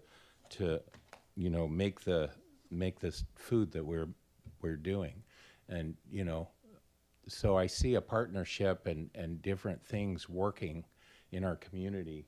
They can work together, and rehabilitation and recovery and doing things to lift these people up to be able to rehabilitate them so that we don't have to continue to spend this money is our goal, our objective.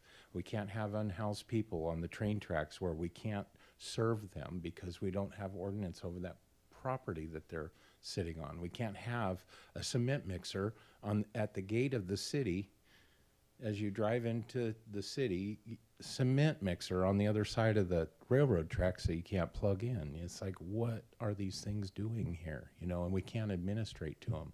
And we have, I mean, those things are removed now because I guess some construction work on the railroad easement. But we need to get together and work out some things, and without being able to have some kind of committee or some kind of group of people that can get together, we can point the finger in every single direction. The hands and the arms aren't doing anything. So I'm just asking that we maybe set aside some time, maybe. Thank you.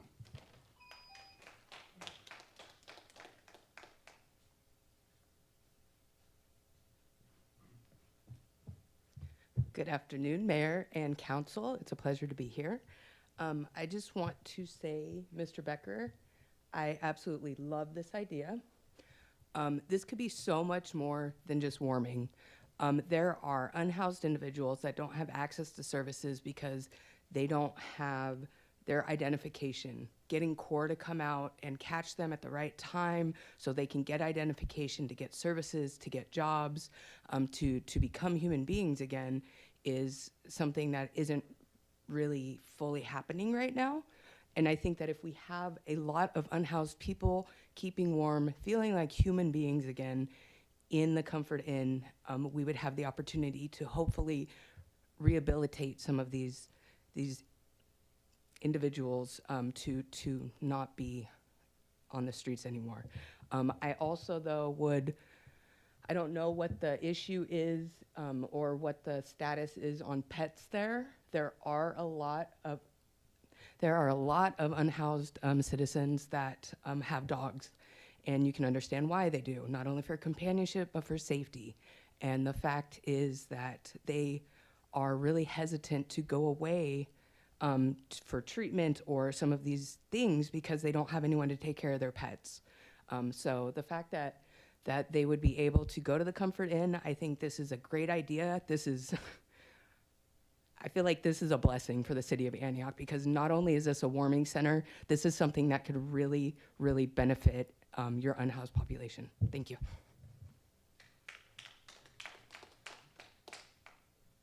No further public comments. All right, thank you. Yes, Councilmember Torres Walker. I thank you to everybody who spoke on this item tonight. I just want to say that, you know, the weather says that it's 38, but it feels like 47. No, it doesn't. No, it doesn't. It does not. At about 11 a.m. this morning, when I looked at my watch, it said it was 30 degrees. That was at 11. That was almost noon that it was 30 degrees outside. During this council's 10-minute break, I stepped outside with Nicole. There was already frost building up on my car, and that was probably around 8:30. It is freezing outside. And I also haven't had to use my heater much. I'm blessed to have a heater these days. We have used it a lot, and I can't afford the bill. And you can't even rob Peter to pay Paul no more because Paul is broke now. And so I think people, when I was talking to people about the sweeps and being moved while it's freezing, thanks to advocates in the community, one of the things that I learned is that a tent isn't even enough in these temperatures. And the reason why we see people with so many blankets is because they need all of those blankets to stay warm, even if they have a tent, because a tent isn't enough. And so when we sweep people and we actually take the tents and we take all those blankets, we are actively participating in the potential death of somebody on the streets because they could freeze to death. I actually think that I would like to hear more about this option at the Comfort Inn, given that the Department of Public Safety and Community Resources does have funding for an emergency voucher program as an immediate potential option, while our city manager, our mayor, and others continue these regional conversations about a longer term solution. I don't think people stayed here all night to hear us say what we can't do. I think people came here to hear us say what's possible. And so I'm just wondering, I want to really hear from other council members about what we can do, because I'm a little frustrated myself, because when we did leave here last month, I was still worried because we didn't make a decision, and it's been cold and getting colder ever since. And I don't know if anybody watched the news anymore because it's pretty terrifying to watch it in general. This has been the coldest winter in the East Bay in 103 years. So I don't have all of the solutions. I heard some great solutions come from the community tonight. I've had emails come to me regarding the city's voucher program and the potential with the Comfort Inn. I would like to hear from others on this dais and see, is there something that can happen? Or are we gonna kick the can down the road for another 30 days? Because I have the same concerns that the community does. Yes. Yeah, Really, Tom. Ms. Scott, I mean, this is more your expertise, quite frankly. And so, I mean, the Comfort Inn sounds like a great thing. You know, sometimes when you get into the details, it becomes something different. Yes. But it ultimately, I think immediate action is needed, and the question will come up with the dollars. And we both know that our two county supervisors had like $1 million in ARPA money. I believe that, you know, we got $25,000. And so I think as an emergency type of situation, going directly to the two county supervisors, asking for some funding, seeing if the Comfort Inn or another option is viable immediately, because I don't think either of our county supervisors expended their whole $1 million. And the fact that it's not just Antioch, I think I read, we have no warming center in all of eastern Contra Costa County. So I'm thinking, you know, immediate action, possibility of financial assistance with the possibility of the Comfort Inn. And, you know, we did talk about there is a long-term strategy and there's immediate strategy. And again, we're in the winter, so yes, we're talking about heating, but summer can be just as brutal, particularly when the temperatures get to 110, 105 degrees. So, you know, I guess in some respects, I'm feeling inadequate to address this because I just don't have the familiarity and expertise. But it seems to me that there's kind of a two-pronged approach. One is the immediate, and one is a well-planned, long-term strategic with dedicated funding that's not going to disappear, you know, when a source of funds stops. I don't know if we've expended all the CDBG money. I don't know. But, I mean, really, I guess I'm turning to you. It seems that... Yeah, we have multiple strategies going on, and I'm looking to both Chief Addington and Chief Vigil because Director Cabral is not here. The reason why we're getting the insurance requirements from the owners of the Executive Inn is because we are working with them on the emergency voucher programs. They're getting us the documents. Expanding that out would be a conversation with Director Cabral because she is negotiating the rate currently. So it's nice to hear that it's lower than what we thought because that wasn't the last figure that we got. So we will check in with them. There's also cost associated with standing up the warming centers. And I know Chief Addington did the research and the staff report and talked with the county and can tell you what those are. We are in what's called a continuum of care for this county. So there's home funds and ESG or emergency shelter grant funds that go into a pot for Contra Costa County, and every city is given a designated amount, or the county decides how they're going to use it through health, housing, and homelessness, or H3. And so Antioch has until the end of December sat on the council on homelessness and been able to influence some of that. And one of the outcomes of the December 2nd meeting was a conversation with both supervisors as well as Director Saxton, who will be coming to us in the next 2 weeks to give a presentation on our numbers, Antioch specific numbers. Opportunity Village is not paid out of the general fund. It's paid with emergency resolution funds, so ERF3. The ERF4 application is coming out this month. We have decided, working with Health, Housing, and Homelessness, or Chrissy Saxon and her team, that we will be actually using the Caltrans model so that we can, it's going to be basically anywhere where there's a roadway or a railway. So we'll be able to refer people to Opportunity Village if they remain in the partnership for everyone on an encampment site, even if it's not city-owned, because we'll go through the Caltrans model, so basically any roadway. And I know, I'm not sure if Chief Addington wants to talk about cost. And so one of the things we have said is there needs to be a conversation from individual members of the council to the entire Board of Supervisors, not just our 2 designated supervisors, because they collectively decide funding decisions. And so I think it is a coordinated effort with advocates, community-based organizations, as well as conversations with the supervisors, in addition to community-based organizations. So expanding certain programs on the prevention model and knowing what the city of Antioch actually does provide.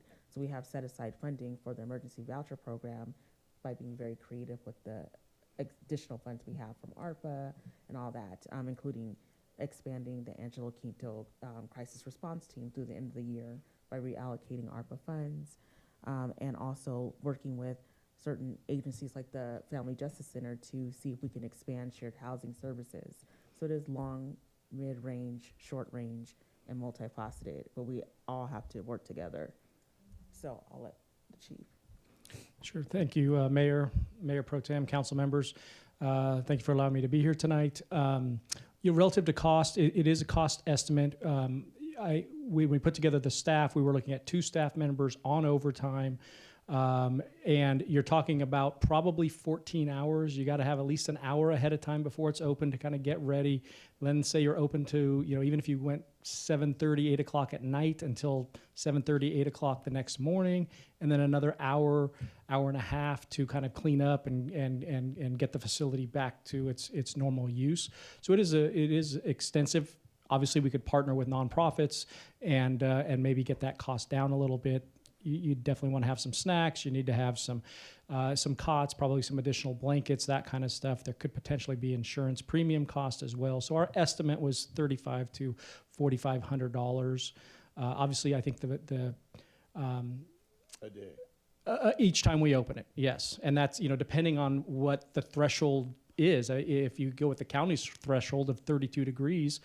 You're probably talking on average. Every year is different. Maybe 5 to 10 days on average. If you go with 40 degrees, you're looking at 30 to 50 plus days on average during the winter where you would probably reach that threshold. The best financial solution would definitely be to partner with a religious institution or one of the hotels where we could do some sort of voucher program. I think that would definitely be the more prudent financial aspect of it. I know you mentioned summer. Summer's definitely an issue. The good thing about the summertime is there are county buildings as well as city buildings that are already open at the time that do have air conditioning. So we do see a lot more cooling centers that are opened up during the summer in East County. We just don't see the warming centers when we really need them because that's usually in the middle of the night. And unfortunately, the county has at this point no plans to open one. Obviously, it is a discussion. I have our emergency operations coordinator consultant here with us tonight. He attends every county meeting. There is another county Office of Emergency Services meeting scheduled for this Thursday. This topic is on their agenda again. I don't know if we'll see any movement on that, but we do participate in those meetings. So I'd be happy to answer any additional questions. So, Chief Addington, let me just ask, if Comfort Inn is reality, are we pursuing it now? Yes, and Chief Vigil has a lot of considerations for this because it's mostly his staff that has to staff this. Remember that our housing team is just now, the interview started this week for those 3 positions, because that's, like you said, that's how long it took to get applicants in and vetted. So Chief Vigil has automatic, I believe, overtime of 4 hours required. So if he doubles that or triples that, we're paying that as well. And then he is the only team that has staff that can do this right now. But I think on your number one option, let's face it, the county is the expert on this issue. I think trying to duplicate it at the local level is much too expensive and frankly not really effective. So, if we have these discussions to the Board of Supervisors collectively or individually, I mean, they also have employees that are a lot cheaper than overtime police officers. Right, so the request maybe could be that the county opens one in Antioch. I mean, I don't know if you. I know need some clarification because I feel lost for some reason. Nobody is saying that we should be opening up a warming center as a city, right? I thought we were like moving past that conversation, understanding the level of cost, the need for staff. And I thought we were exploring this conversation about the voucher program and the Comfort Inn, which there has been conversations. I've seen the emails. There have been dialogues back and forth around cost. And so are y'all saying that if we entered into a partnership with the Comfort Inn that is ready to go, that the city would have to pay staff to be on site? Is that what you're saying? Or were your estimates around us running our own program? My estimates were based on, let's say we turn the Nick Rodriguez Center into a warming center for the evening. That's what my estimates were based on. But I guess I'm wondering, why are we still having a conversation about the city trying to well, warming put center's different. resources and all of that into our own program currently right now while people are freezing on the street? Yeah. When there is a motel partner who is saying they have room, that we can work with them now while we look at these longer-term solutions to partner with the county. Well, the Am I emergency missing voucher something? program is different than a warming center. Well, that's the question I was But gonna that's ask. what I'm saying. I'm saying the voucher program would get people off the street from freezing. Yeah, my question was. So gonna- I'm not even talking about a warming center anymore. I'm not even talking about a warming center anymore. I'm talking about who is the current partner right now, so people don't freeze on the streets while we have this deeper conversation about the potential of partnering with the county for warming centers to potentially occur in the future. So I guess I'm asking this council to use our imagination and go in a different direction with this conversation. Well, I'd like to join into that conversation if I could. One of the things I wanted along the same lines is we have a partnership with the voucher program. I don't know how widely it's being used or what the budget is. I'm curious what hoops would we need to jump through to be able to take advantage of an opportunity that exists at the Comfort Inn? And by extending the voucher program that it currently, I think, is with the Executive Inn, what would need to happen in order to make the reality come using the Comfort Inn in this short-term, immediate emergency process, not long-term? We had like maybe a couple, like $5,000 or $6,000 in our emergency voucher program. Okay. And so if you times that by even $40 a night, we run out very quickly. Okay.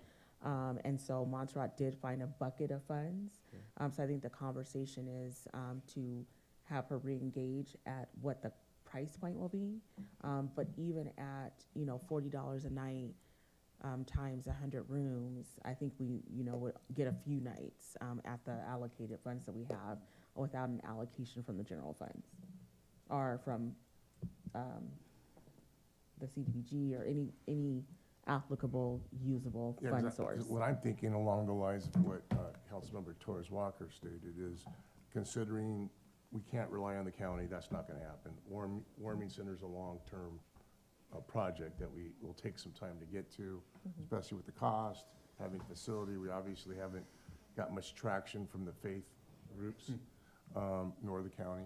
So if this is a possibility when we meet the thresholds that we're talking about, with the temperature being in the freezing area, 40 degrees below, would there be a way to expedite the process to get an approval with the Comfort Inn, and then the burden would fall on us to have to find out a way to use whatever resources we have available with Montserrat? Yeah, we can obviously enter into a situation with the Comfort Inn and get the price point, but we just need the allocation. So Ms. Scott, I think we're all saying, look, it's time for action. It seems right now from this discussion, the best alternative is the Comfort Inn. I think there is a issue about pets, but I would suggest that this is a priority, and we go and find out, what are we really talking about? Let's figure this out. Let's do it now. come back, and frankly, to be honest with you, if we need an emergency meeting in the city council, I'm fine with that. So, I mean, it's now that we need to act, and I think that the voucher program's great, but if it's only 2 or 3 days, yes, there is some, but if we can be in a Yeah. place Well, and for it was a 30 threshold days. for the most vulnerable, so those with children, those who are disabled. There was criteria because of the funds being so limited. Veterans, right? So then we'd have to expand. Yeah, if I'm hearing you right, it's go and talk to the Comfort Inn and see what it would be to have financially for us to use a voucher type program in place of a warming center. So if the temperature drops below 40 degrees, then we could hand out vouchers for the families, for the people to go to the Comfort Inn and stay there, one night at a time type situation. Or if you look at the forecast right now, I think it's scheduled to be 41 tomorrow night's 40 degrees or under, and then it goes up to 41. I mean, so we would want some little direction on what threshold you want us to use. Well, let me, but I don't think you need to constrain yourself to the voucher necessarily. Mm-hmm. I forget, how many rooms are there? 80, how many rooms are there? 130. And so maybe, some quick evaluation process. Yeah. I think that the city manager, who is the most vulnerable? Right. As far as I'm concerned, children, elderly, sick, are the most vulnerable. And let's face it, it's about 6 weeks more, or 8 weeks. I mean, somehow to figure that out as quickly as we possibly can. Yeah. So a long term. Because if you do a voucher, I gave you a voucher today, oh yeah, you gotta come back and get another voucher. Right, and That that's the gets- thing is like the legal implications for who's case managing, who's checking people in and out. When does it become a legal issue with possession? If people don't get checked out after a certain time, if we're checking people in every day with a voucher and then checking them out after a certain time, so there's so many considerations.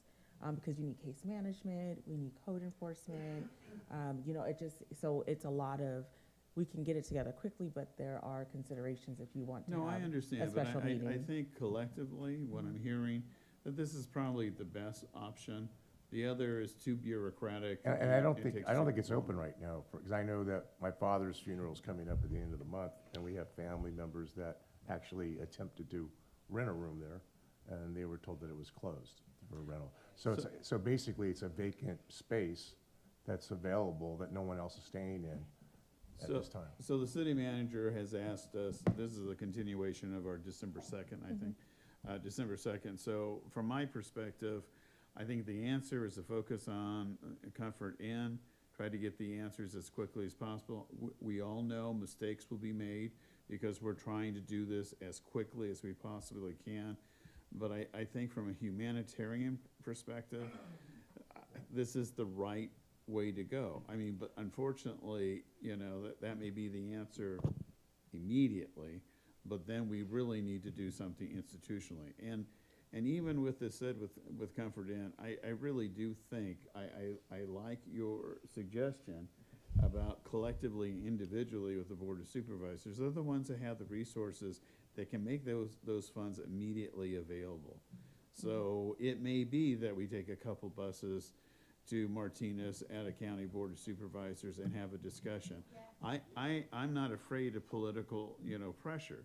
And we know that each one of them got $1 million to distribute. But I mean, there's also like Kirker, the Canyon Fund. I mean, there are other funds around that we can immediately access. And so I think that's our direction.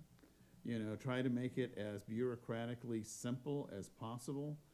I would prioritize children, single parent, sick elderly, and people who have health problems. I mean, that's myself.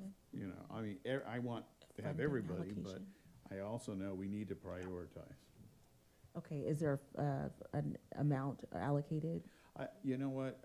You need to do that and come back and tell us. And we need to be creative with this. But frankly, I think this is a responsibility of the Contra Costa County. This is a responsibility of the Board of Supervisors. The fact that we don't have a center for more than a fourth of the population in eastern Contra Costa County, which is colder because of the river, tule fog, and other things.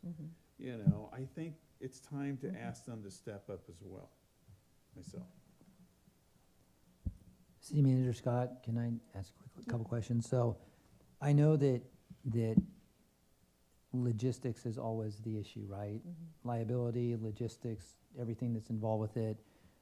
We have the existing voucher program, which has a process in place that we probably could follow, correct? It's just a matter of where someone would use the voucher. In this case, it's the Comfort Inn that it would be Yes. utilized. Now, I know that And the nightly price. at whatever the negotiated nightly price is, which $45 is screaming, right? That's a great deal. But it's not a lot when you only have like 5,000 in the. No, I but understand, but I'm saying yes, that yes. the price is much less than we've known in the past.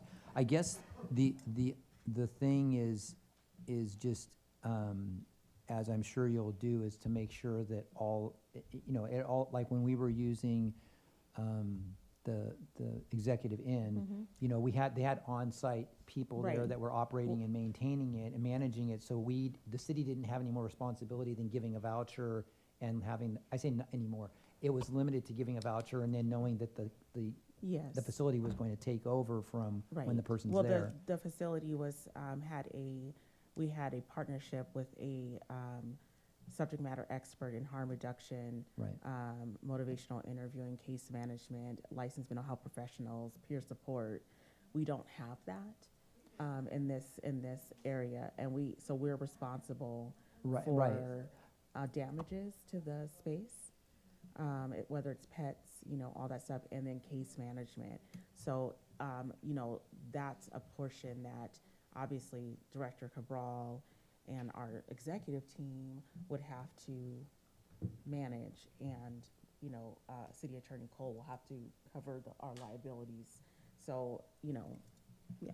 I guess the reason I'm asking these questions or making these points is I don't want to oversimplify the process, Right. which is always where the challenges come in, right? That's why Yes. we haven't been able to do something like this in the past, is because we don't have everything doesn't line up to make it happen easily. Yeah. And then I also know that it's going to be for you and for the staff to drop everything and work on this as well, which I believe is important to do at this point.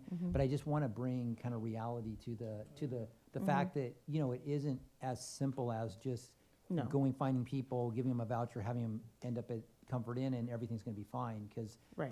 there's going to be other details that, and it doesn't have to be a council meeting. We can communicate through emails and things on how this can work logistically. Yes, Councilman. I guess the Walker. biggest challenge I'm having is we're paying for a crisis response team that goes out and engages these individuals who are living on the streets. We're paying for our own core team that also goes out and engages these individuals on the street.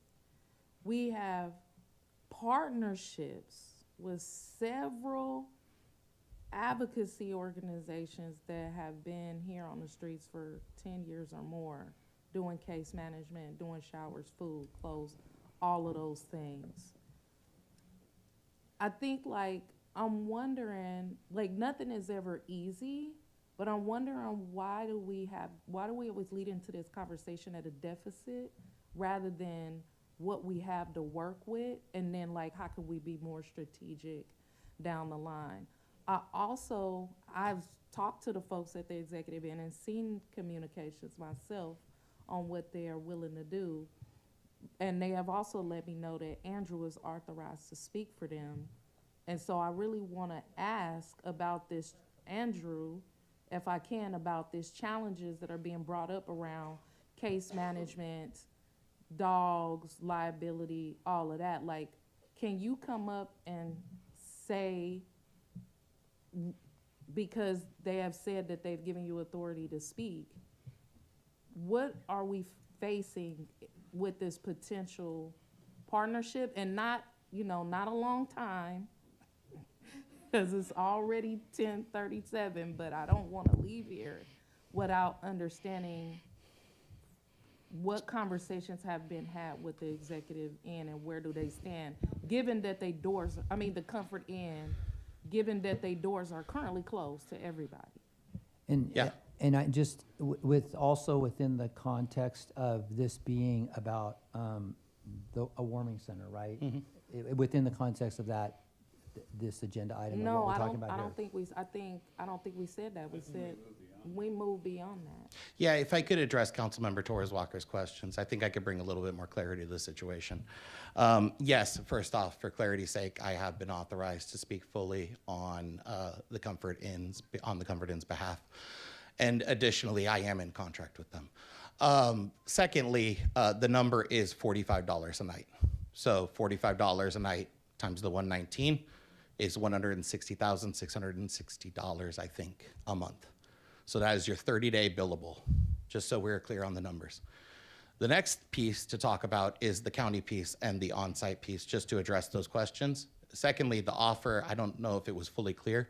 The Comfort Inn is 119 rooms, but as the city manager is aware, and Councilmember Torres Walker and those who've toured the facility, there is an adjacent space on the ground floor that was converted to a community room space that has a occupancy of around 40 to 45 individuals that the Comfort Inn is willing to obviously include in that master lease that you can utilize as a on-site warming center for off-site residents at your discretion, obviously dependent upon cost.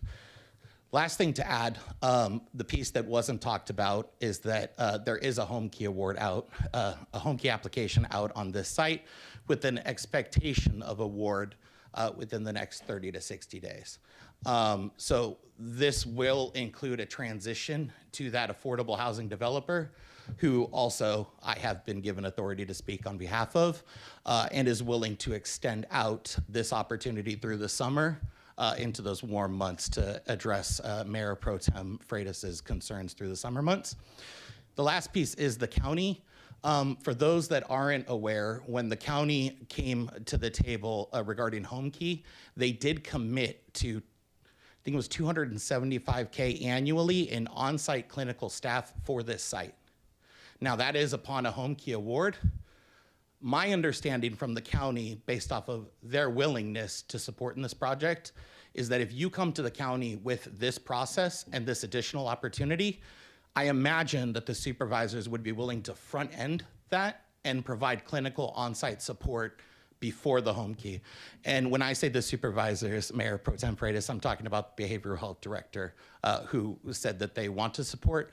Also, they are anticipating working with the supportive housing developer there for additional beach-up dollars for on-site services. So those are service-specific dollars. And those are directed towards individuals with behavioral health conditions. So the last piece I want to add here is that there's a second component here, and I'll be brief, but there is a second component here. Eventually, individuals should home key be awarded and units be converted, individuals will need to be placed, right? If we have an understanding that there are an opportunity to provide housing for up to 286 of our residents here in Antioch on that site right now, we probably could interpret that a good amount of those individuals will meet the criteria for that home key application. So you, in essence, are saying, we can actually provide you space for housing now instead of waiting until this thing opens up in occupancy. So basically what I'm driving at is, as you mentioned, CDBG, PLHA, which have not been reallocated. They are still out there in limbo, but we all are aware that CDBG does have a deadline for those dollars, which is fast approaching. So there is a hope that those CDBG, PLHA dollars will go to the home key application, which will offset your general fund commitment liabilities that you initially put in. So this is where those dollars would come from. So just once again, to be clear, I'm not talking about motel voucher program dollars, understanding that there are limited dollars there. I'm talking about the other unfunded or funded liabilities that you have laying out there in your general fund that were supposed to go to the home key, but can be reimbursed through CDBG-LA.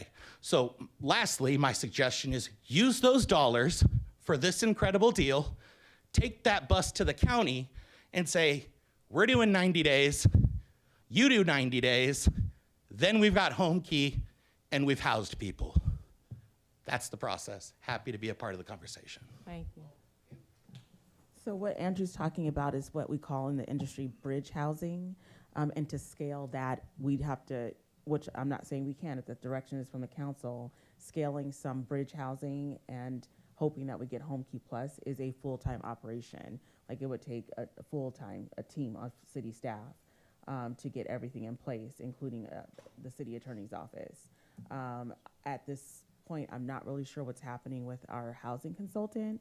She hasn't returned to us since there was spicy conversation about some warrants a few months ago, so I haven't seen her since.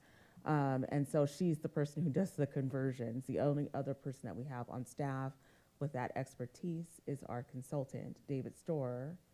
And so we'd have to ask him about any conversions with the PLHA, CDBG, and housing successor funds.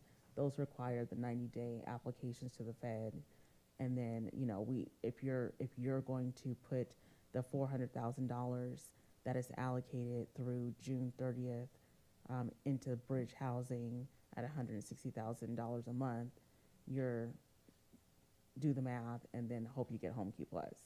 So it's up to you all. As far as the emergency voucher program goes, the executive team can work with Director Cabral to negotiate the amount of rooms for the $45, figure out what the supportive services are, work with CORE, because remember, CORE and Angelo Quinto work within a certain hours that they're charging us for as a standard program.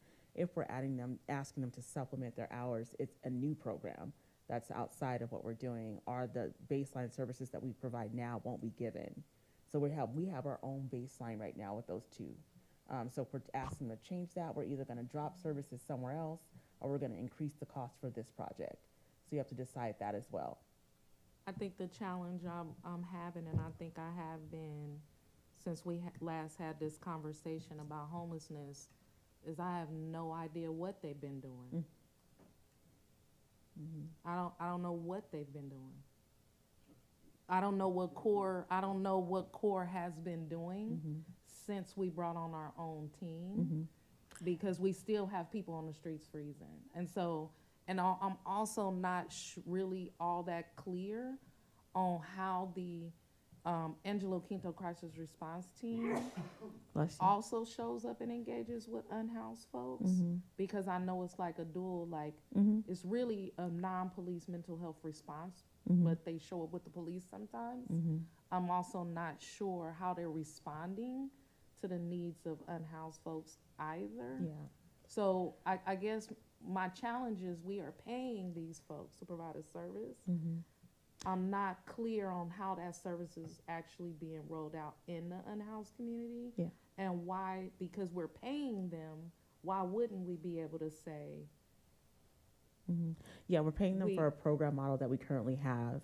And if you look back in your December 2nd agenda packet, I actually put a full program report for public safety community resources that had all the core numbers up until that date and the ACQRT numbers. but we have a program model for CORE that we never Yeah, seen? so we follow H3, so we have that model. And so they do liaise with Angelo Quinto Crisis Response Team. They do offer whatever shelter beds are available.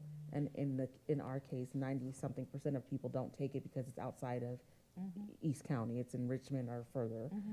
So we just don't have shelter beds. So what they can do is, and they are doing, same with Opportunity Village, is are people document ready? Are they eligible for the Medicaid 1115 or care waivers? Do they have, are they applying to benefits? Do they have ID? Are there the motel vouchers through H3 or A3 that can, so they're offering the services to the best of their ability that are available, which are limited. Supported services are severely limited for this level of need in this county. And so that is systemic. And so we have one of the best core teams, and they still have the same limitations because of our resources, our resource allocation, and lack of supportive services and service provisions. But if placement options existed locally and people didn't have to go to San Francisco, Solano County, Alameda, or anywhere outside of Antioch, they will be willing to be placed. Exactly. And that's something that the core and ACQRT teams can't, that's not within their locus of control. But if we had a partnership with somewhere local that people would be willing to be placed, then they could actually do their full The job referrals. instead of half of it. Right. So in this emergency voucher program, if you're wanting to scale it as you're discussing now, then of course we would use those individuals in those programs to make referrals within there. So, Mr. Mayor, I'm a little, to me, I think we're kind of getting Yes. off course. I mean, the city manager has asked us to provide direction. I think, you know, the Comfort Inn, it needs to be explored. I was going to ask Chief Addington or Chief Hill, do we have in the faith community, we used to have, they used to be organized in the city of Antioch. I don't know if that's true anymore. Because, I mean, that, you know, I think the faith community really should be stepping up and helping us, particularly with some of the volunteerism. And so in this discussion, Ms. Scott, you know, I would like to at least reach out to them. I mean, I'm Catholic, so I know what guilt feels like. So, you know, so this might be a situation that we use that approach. I mean, we need help, you know, and to try to drive down some of the costs. So I think the council, I think we're getting in lots of subjects, but the immediate thing is to try to take immediate action, find out what all the Comfort Inn situation involves. It could be, you know, a different bureaucratic process or the voucher process or something of that sort, and to try to do it as immediately as possible. If you need a special city council meeting, let's do that.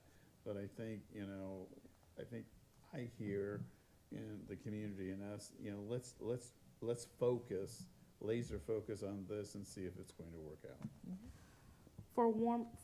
Just because now we're going back to the warm and sitter conversation, it is what it is.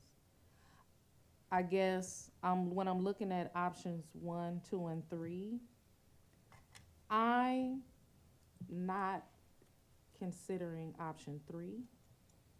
I just don't think it's feasible. But I think there can be a combination of options 1 and 2. I think that's the goal. Here, is the microphone. I'm sorry. I think, Other one. I hit the wrong one. I think option 1 is what we've been hoping for quite a long time. I think, as you stated, item 2 brings in partnerships, and hopefully we get some traction with the county in the way that we've discussed tonight. So, yeah, I think 1 and 2 make sense. I don't think we can do it on our own, option 3. So I think I agree, option 1 and 2 are really our best avenue for doing something locally and sooner than later. But if we rely just on option 1, I think we're going to stay stuck where we've been. So I do think we need to explore. I understand there's one faith group, one church that was interested in possibly working with us, so maybe we need to explore that further. So I agree 1 and 2 would be I would support that as well. So the question for tonight is, we spent a lot of time on Comfort Inn, and the city manager is going to look into that option, that program. As far as this is concerned, you know, options 1, 2, and 3, I think that this is a separate discussion that we can do in follow-up to pursuing Comfort Inn at this point, which is the immediate need. Otherwise, it's just going to be another thing to try to do, and I think it's too much. I think we just need to stay focused on Comfort Inn. Okay. But I So- think the direction to staff, is we're talking about that, would be to not do it on our own. City manager has clear direction. Yes. Okay? Yes. Not 3. Okay, thank you. I'm noticing, Mr. Mayor, I'm noticing the hour, and so I would like to make a motion that the city council extend the meeting to 11:30 but I would also suggest that we only take up item 9 and 13. And that the 6-month priorities, because frankly, what we just did is going to be it's going to consume a lot of staff time, legally, professionally, employees. And number 8 is the 90-day list. So I guess what I'm saying is, let's delay item 8 and item 11, and take up item 9, because I think that will be simple. Item 9, Yeah. can I No, 13. move it over? Well, I don't think, I think To the 9's next- gonna, I think 9's gonna be done really fast, right? I actually wanted to request, I know I'm trying to be careful because we've already given direction on item 7. We're on item 8 right now. I don't know if we need to actually take public comment on this item before I make a recommendation about it, but I was gonna recommend that we actually postpone item 8 until the first meeting in February. Okay, as well, how about 8 and 11? To the first meeting in February. Item 8 8 and and 11. 11. Because, Ms. Scott, I think what we just directed, frankly, I think I need to make. And then- Did you make and a then- motion? What, quick, on item number 8, I'd just like to ask that the council review the list and make sure that if you have any comments to it on the 90-day list, that you submit those to the city manager so she can update that real time. And then. And the Yeah, updates I are. appreciated that. Well, That I was very also good. have some language that is not accurate in the description of what was requested too. So, did you make a motion? No. I think the motion, given that we don't have public comments for these items, so. We have no public for comments. 8 or 11? No public comments for 8 or 11. Is that a city attorney, is that appropriate, or do I have to take them one at a time?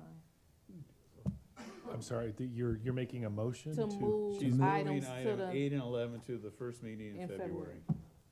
So, no, you do not, yeah, we can do that, yes, the motion is proper. Yeah, motion, I wanna make a, am I suspending the rules? Oh, go. Go, you're on a roll. You're not I'll suspending- suspend All you the have to do is rules. say move item I'd 8 like and to 11 move to the item first meeting in 8 and February. 11 to the first meeting in February. Can I get a second? Second. Okay, we have a Okay. motion and a second to move items 8 and 11 to the first meeting in February. Please cast your votes. 9 and 13, yeah. All right. Motion passes 4-0. Perfect. Moving on to item number 9, introduction of and then we moved the meeting till 11:30. So introduction of an ordinance to adopt by reference. No, we need to vote. Oh, we have to vote. Okay, we have a motion to continue the meeting or extend the meeting until 11:30. Second. Motion second. Please cast your votes. For the record, Frey just moved that. Just. Motion was Mayor Pro Tem.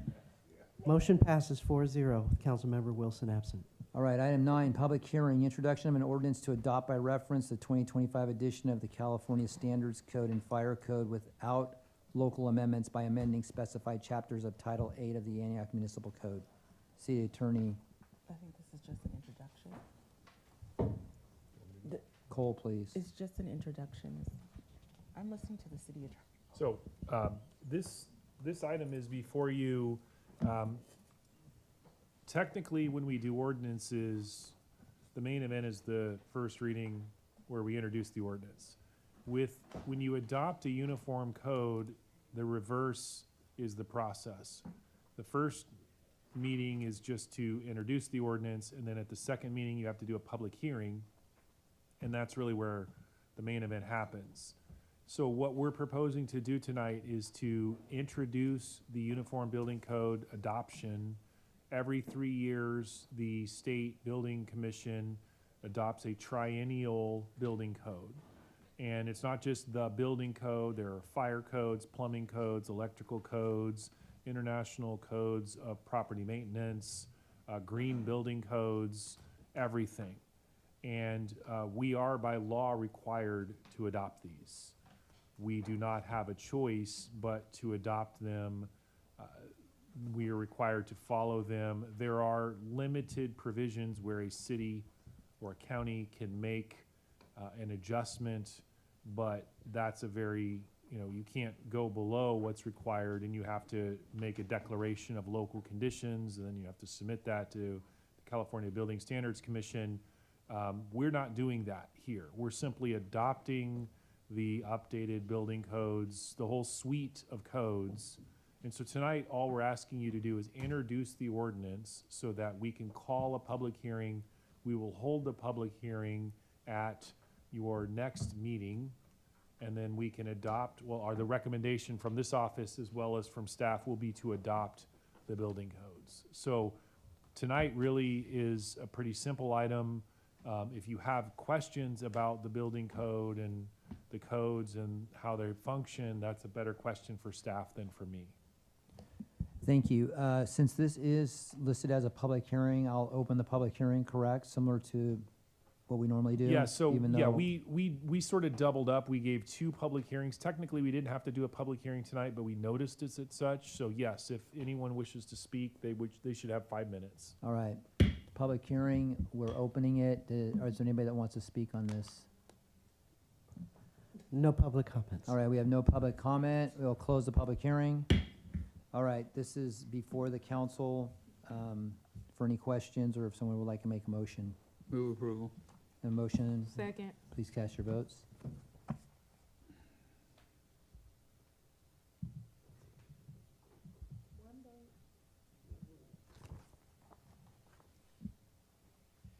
Motion passes 4-0 with Councilmember Wilson absent.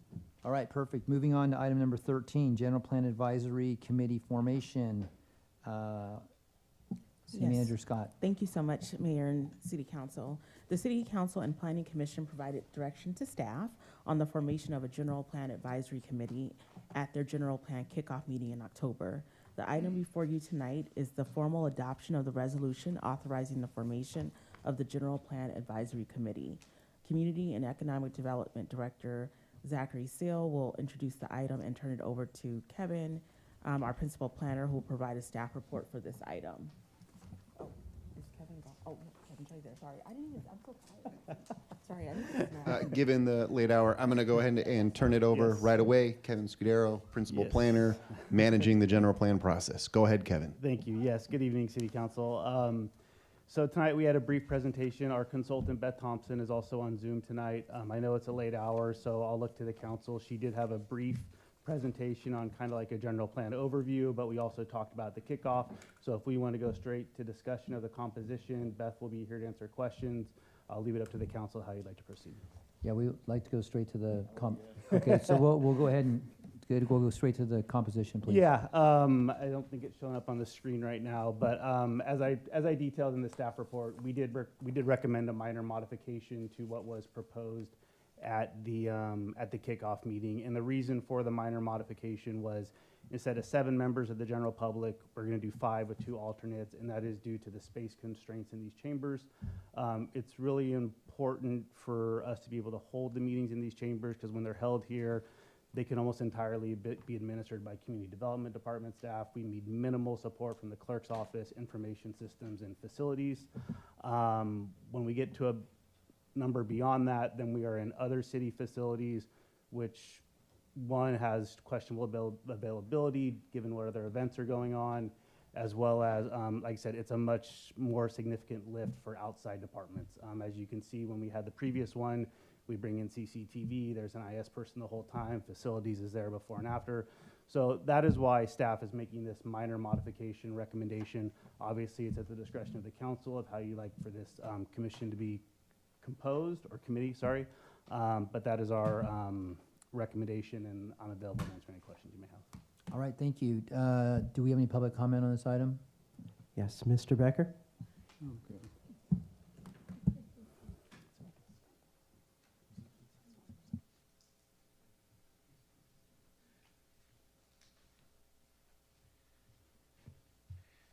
Thank you. So I just had a quick recommendation on the 5 community members.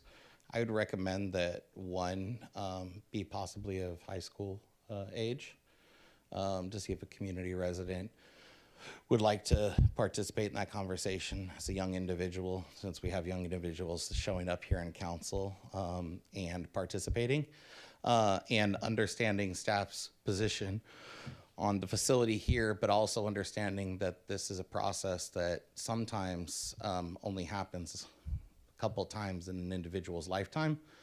I would recommend doing something maybe a bit unorthodox or different, and I would say that one, if you bring in an individual that is of high school age, in the past, the city council has gone and had meetings, joint meetings with the school board at school sites.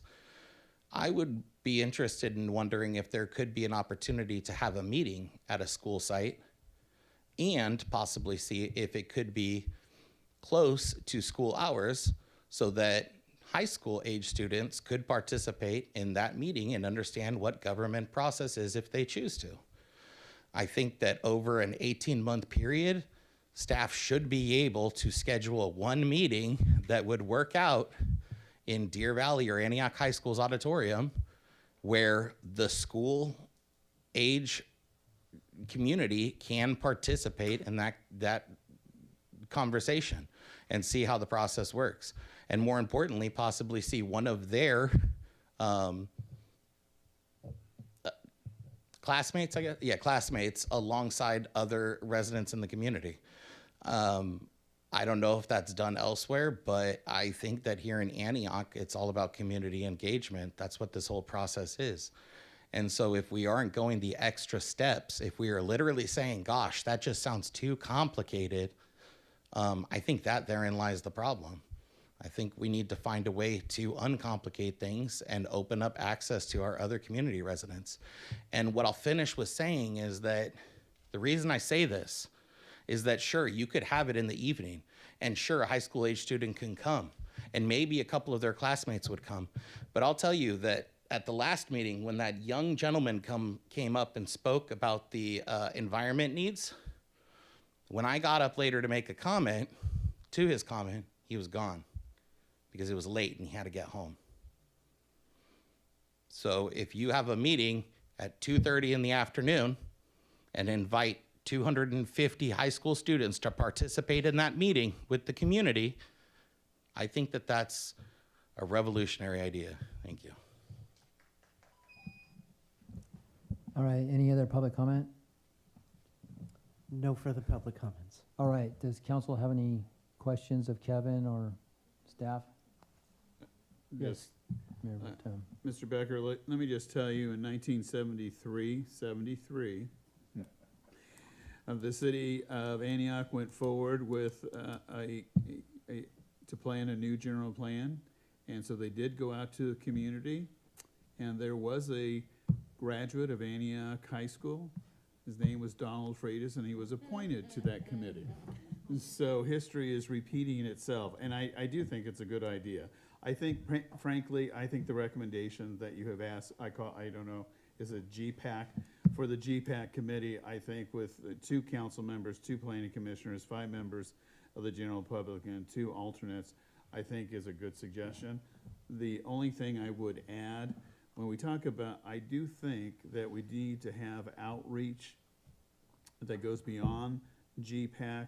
And so when there is a meeting that we specifically send a notice, and I'm thinking the Antioch Historical Society, the Chamber of Commerce, the Downtown Antioch Association, you know, the Antioch Unified School District. I mean, there are community groups, faith-based groups and things of that sort, that on a regular basis, if they designate an individual, we send them, you know, a notice. So it's not just the 11 members of the GPAC, but we actually do some outreach to some of these on a very, you know, expeditious way.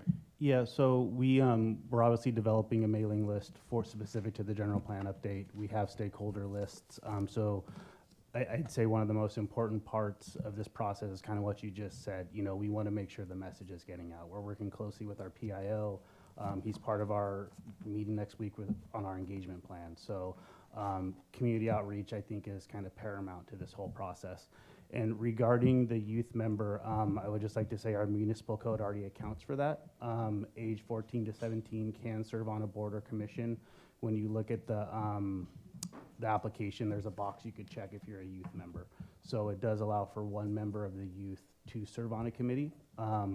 Unless we were going to explicitly not allow it for this, it doesn't sound like that would be the case. But the code does allow that. There are certain provisions around it. But yeah, so if we do get a youth can apply, and they would just check the box that they're a youth member. Yes, Councilmember Torres Walker. So in this makeup, 2 council members will be appointed to the commission, but that wouldn't prevent any council member who is not appointed to attend all the meetings and have input? Right. I mean, it's a meeting open to the public. Yeah. So this is, an advisory body. There's our consultant wrote a very detailed memo that kind of explains how it's going to function. We're not taking roll call votes. It's not like if there's a 4-5 vote, then we're just going back to the council and saying, hey, they're for it. We present both sides because it really is advisory. They're providing feedback. It's a way to get community input. And the Planning Commission is still the formal advisory body to the City Council and all general plan amendments. So this is a way to get more community input in the process. Will this advisory body fall under the Brown Act? This advisory body, yes, would be Brown Acted. I would caution that if 2 members of the council are on this, And a 3rd member shows up. you can show up. What the Brown Act says in that situation is because there's already 2 other members of your legislative body, you should not be participating. But So the point of showing up would be to participate. Understood. So, but you are also a council member. But So now the you point have of 3. showing up would be to participate. Right, I agree. Which would make it complicated for individuals who don't get appointed but want to participate. Unless you explain to me what the. I could show you the code. No, I mean so this is an advisory body doing all of the work outside of the council. It's simply an advisory body. It does fall under the Brown Act, but all the work that's being done in that body will then be coming back to this body. Correct. For any and all discussions. Yeah, ultimately, deliberations. This body will adopt the new general plan. You are the legislative body of the city, and so the Brown Act says in that situation, you can attend I guess the legal nuance I'll have to look at. I don't have the code in front of me. It'd be like the cannabis subcommittee. Mm-hmm. If one of you wants to attend that, 2 of you are already members, you can attend, but you cannot participate because it's a subcommittee of your council. I guess the wrinkle here is this is technically a multi-member, it's not technically a subcommittee of your council, so I'll have to look at that. I need to put a pin in that and look at that further. If it were a subcommittee of this council, any of you could go. If you're not subcommittee members, you just can't participate. But because it's advisory to staff and the Planning Commission, I'll have to look at that. Okay. Is the intent to televise these meetings? Yeah, so we currently have streaming capabilities in the chambers, so we're going to administer them very similarly to how we administer Planning Commission meetings. So, City Attorney Cole, under, I think it's SB 707, the new hybrid meeting rules, is that going to be a requirement for something like this? No, this is not the main legislative body. Okay, So this the would, 2A rules will apply to the legislative body, you guys. But this body would not be under that 2A process. okay. We could allow it to be, I'll double check that, but that's my understanding is that it's not the council, it's only one body that is subject to that 2A requirement. The reason for the question is in the event the council wants to, or the committee wants to move it to somewhere other than the chambers, how easy would that be to do? And if you have a bunch of extra requirements, So moving a meeting to another location, I mean, It sounds like we don't have streaming requirements, but I think that's always kind of been our standard. So, I think that would be a question, obviously we want to have them in the chambers, but if there was like a one-off, you're saying, hey, we want to go somewhere else in the community, then obviously if there is a desire to also stream or televise, however we want to say that, then it would be a similar setup to how we had the joint meeting, where we had to bring in the CCTV and all that. Sounds like there's not a requirement to do that, but it'd be something we would want the council's feedback on. If that was important to them, then obviously we'd have to go through that, which again is a much heavier staff lift. Sure. And it was just to the idea about, say, taking it to a school, for example, which would be kind of cool if we could get participation. So that was just how the questions. Yeah, and I'll say I don't know the technological capabilities of schools either, so We may have someone here who knows that a little better. Well, we still have to have the ADA compliance, closed captioning. Right, all of that. CCTV, we have to make sure they're available, too. We had an issue with that, last year. And then we have, as Kevin was saying, it would take double the different departments. So we have to have IS clerks. And facilities, public I'm not works. saying we're making a decision now or that we're going to do it, just if we would possibly have that option under what we're doing, so. Mr. Mayor? Yes. I can tell you, it took almost 2-3 years to do the last, general plan. And we had enormous amount of public meetings. But on something like this, when you have a draft of it, that may be the time that you go out to certain areas in the community. You can simply say, as an example, in the 4 districts, there'll be a meeting, 1 per district on the draft, Instead of having them be a part of the process per se, they still will be able to participate, at the very end when there's a draft, because then you have a document, you can discuss it. But, you also have to realize you are talking about hundreds of pages. This is not a simple memo. This is a very big document. Its importance is extraordinary, but I think I agree with staff. The process up to the adoption of a draft, or just before the adoption of the draft, then you might want to do a couple meetings. And we did lots of meetings at school districts. And one thing that I would like to clarify too is, the General Plan Advisory Committee isn't the only opportunity for community participation.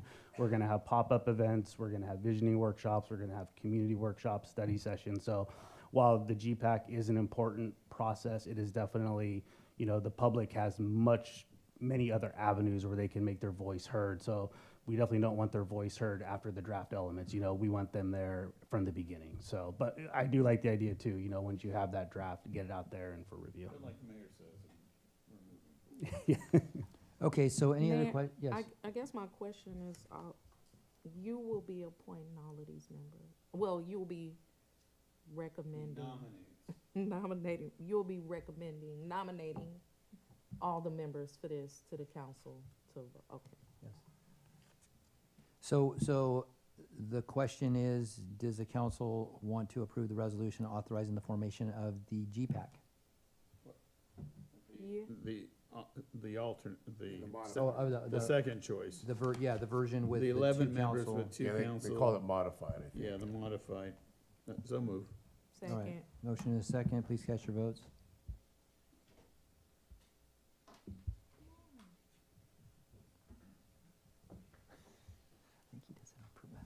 Motion passes 4-0 with Councilmember Wilson absent. I have a question to the city clerk. Do you enjoy terrorizing us while we're trying to push the button here up here? And I'm as fast as I can. I'm just kidding around.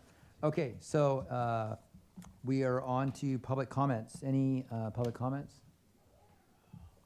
No public comments. No public comments. Any staff communications? No, just a couple of, only a couple of our directors are here, but I also wanted to give them and you all my thanks for getting through last year with an amazing amount of work, meetings, and sort of getting our sea legs under us in terms of personalities, very strong personalities, work and deliverables. I just wanted to give my sincere appreciation and thanks, especially to our directors and our chiefs. I couldn't have done this without them, as well as our clerk staff and our admin staff, line staff, public works staff. everyone across the city. So I'm just grateful to be here in this moment. I do want to say to the public that downtown Wi-Fi is finally going to be up by the end of this week. It started last week, and it's going to be completed this week, and we're going to launch a public information campaign. It's a wonderful resource, and we're just excited that it's done. Also, I just wanted to make sure that everybody knows that we upgraded our internet. So we have a new firewall. It was needed. We put in a new firewall to accommodate upcoming upgrades to our 1G in the council chambers to 10 gigabytes. So it's 10 times the speed updated. So the firewall was installed and tested in December and went online on Monday. So I just wanted you all to know it services all city facilities except PD and will improve overall bandwidth and should improve the connection and reliability. So FYI to the public, the city attorney will be talking about SB 707, which goes into effect on July 1st. It's a multifaceted update to the Brown Act that has several components that we will need to contend with. First, a policy will need to be adopted by the council on whether the city will allow remote participation of its commissions or just the council. If the council chooses to do this, it will likely result in the need for additional staff support at commission meetings that are not currently supported by IS and the clerk's office, which are most, except for, APOC and you all. So we'll need to provide closed captions in English and Spanish, along with live translation services beyond what we currently offer. So we'll be coming back with a multi-departmental plan to include the clerk's, IS, and the city attorney's team, along with my staff. The last thing is that IS will be presenting their 2026 work plan, which will have a lot of the process improvements from the operational assessment.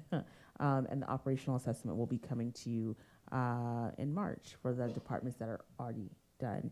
And we'll talk about the implementations of some of the recommendations at that time. Thanks. All right, thank you very much. Any council communication or future agenda items? Councilmember Rocha. I'll just share, it was brought up earlier around know your rights, considering the climate and the things that are occurring nationwide and here locally in our community with ICE immigration. And the intent last year in 2025 was to help our community understand what they need to know in terms of what our local police department, what our local authorities, what our school principals, administrators would do and not do. And I think here we are in 2026 and things have been ramped up to now I think people are even more fearful of what's going on and what may happen.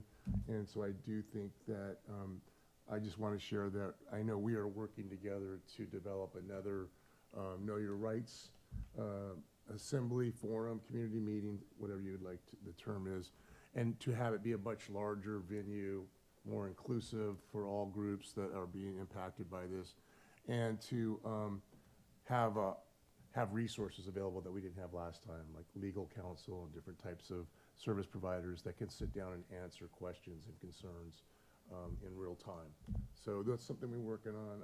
I'm excited to see what we can develop, because I do think it's a great need right now. I know in my personal life, I know people that have left the area out of fear. I had a landscaper who was working on my property for years and just vanished. And finally, I found where he was at in another state and said, I just left California because I was afraid for my family. And I think that's a reality for many of people in our state and across the country. So I do think it's something that we definitely need to continue to work towards in educating and providing knowledge to our residents. Yes, Councilmember Torres Walker. Thank you, Councilmember Rocha. Super excited about that work because it is important. People often say like, "Oh, that'll never happen here." I think we should always be prepared, which is also why this year there are a series of resistance trainings that is going to be kicking off across the county, because it's not just enough to know your rights anymore. You also need to know how to resist. And so looking forward to also getting some of that information out to the community, given that more than 28% of Antioch's residential population identifies as foreign-born, which means we have a lot of residents here who are documented and undocumented, who identify as documented or undocumented immigrants or foreign-born. and might want to know what their rights are, but also how to resist and protect themselves and their families. Future agenda items, which I probably shouldn't ask for because we haven't checked the list yet. But I'm going to just thank Leslie May, Erica Ralston, Frank Sterling, and Sarah. We had a young lady who just moved to Antioch in the community. Her mom reached out for help because she has disabilities, and the city was saying that she needed to come up with $300 to get her water turned on. So she was facing homelessness, got an apartment, and then couldn't get her water turned on, so she couldn't move into the apartment. And so her mom reached out to the community, and these individuals assisted me in raising the money to get the young lady's water cut on. So I want to thank them, thank the community for once again stepping up to help another resident with a water bill, which seems to be an issue in this city. I know we raised water rates, and that $300 cut on fee is a large amount for if you're low income or a very low income resident. That's probably neither here nor there, but the most thing that was shocking to me was that there are no discounts for seniors or people with disabilities when it comes to getting their water utilities cut on. And I was actually asked by this resident, after fully thanking the community for helping, being a disabled resident, that we as the council visit this issue and see why we don't provide discounts related to water bills or the cut-on fee for seniors or folks with disabilities. So this is surely just a question at this point, because if we do, then those, when if we do that, then they were lied to and told that we don't do that. And so I would like this council to consider some sort of waiver, some sort of fee, something to help seniors and individuals with disabilities related to water rates, and that $300 amount to cut on water utilities in the city. Mayor Pro Tem Freitas? Nothing tonight? Couple. You want to make the 11:30? Okay, I'll keep it to 300 words or less. I just wanted to thank East Bay Regional Park District staff and Director Colin Coffey. They sponsored a walk and talk up at the Black Diamond Mines on Saturday, and Bessie, thanks for popping in there. It was really cool. They opened up the mines and did a tour for the first time in a year, and so that was nice. Also want to mention that working with the city manager on a State of the City address the first week in February, and so we're coming up with a date and a location for that, and then we'll provide more information once we have that. And besides that, just want to tell everybody Happy New Year. So, do we have a motion to adjourn this meeting at 11:25? So moved. A motion and a second? Second. Clerk Mandy, please terrorize us. Thank you.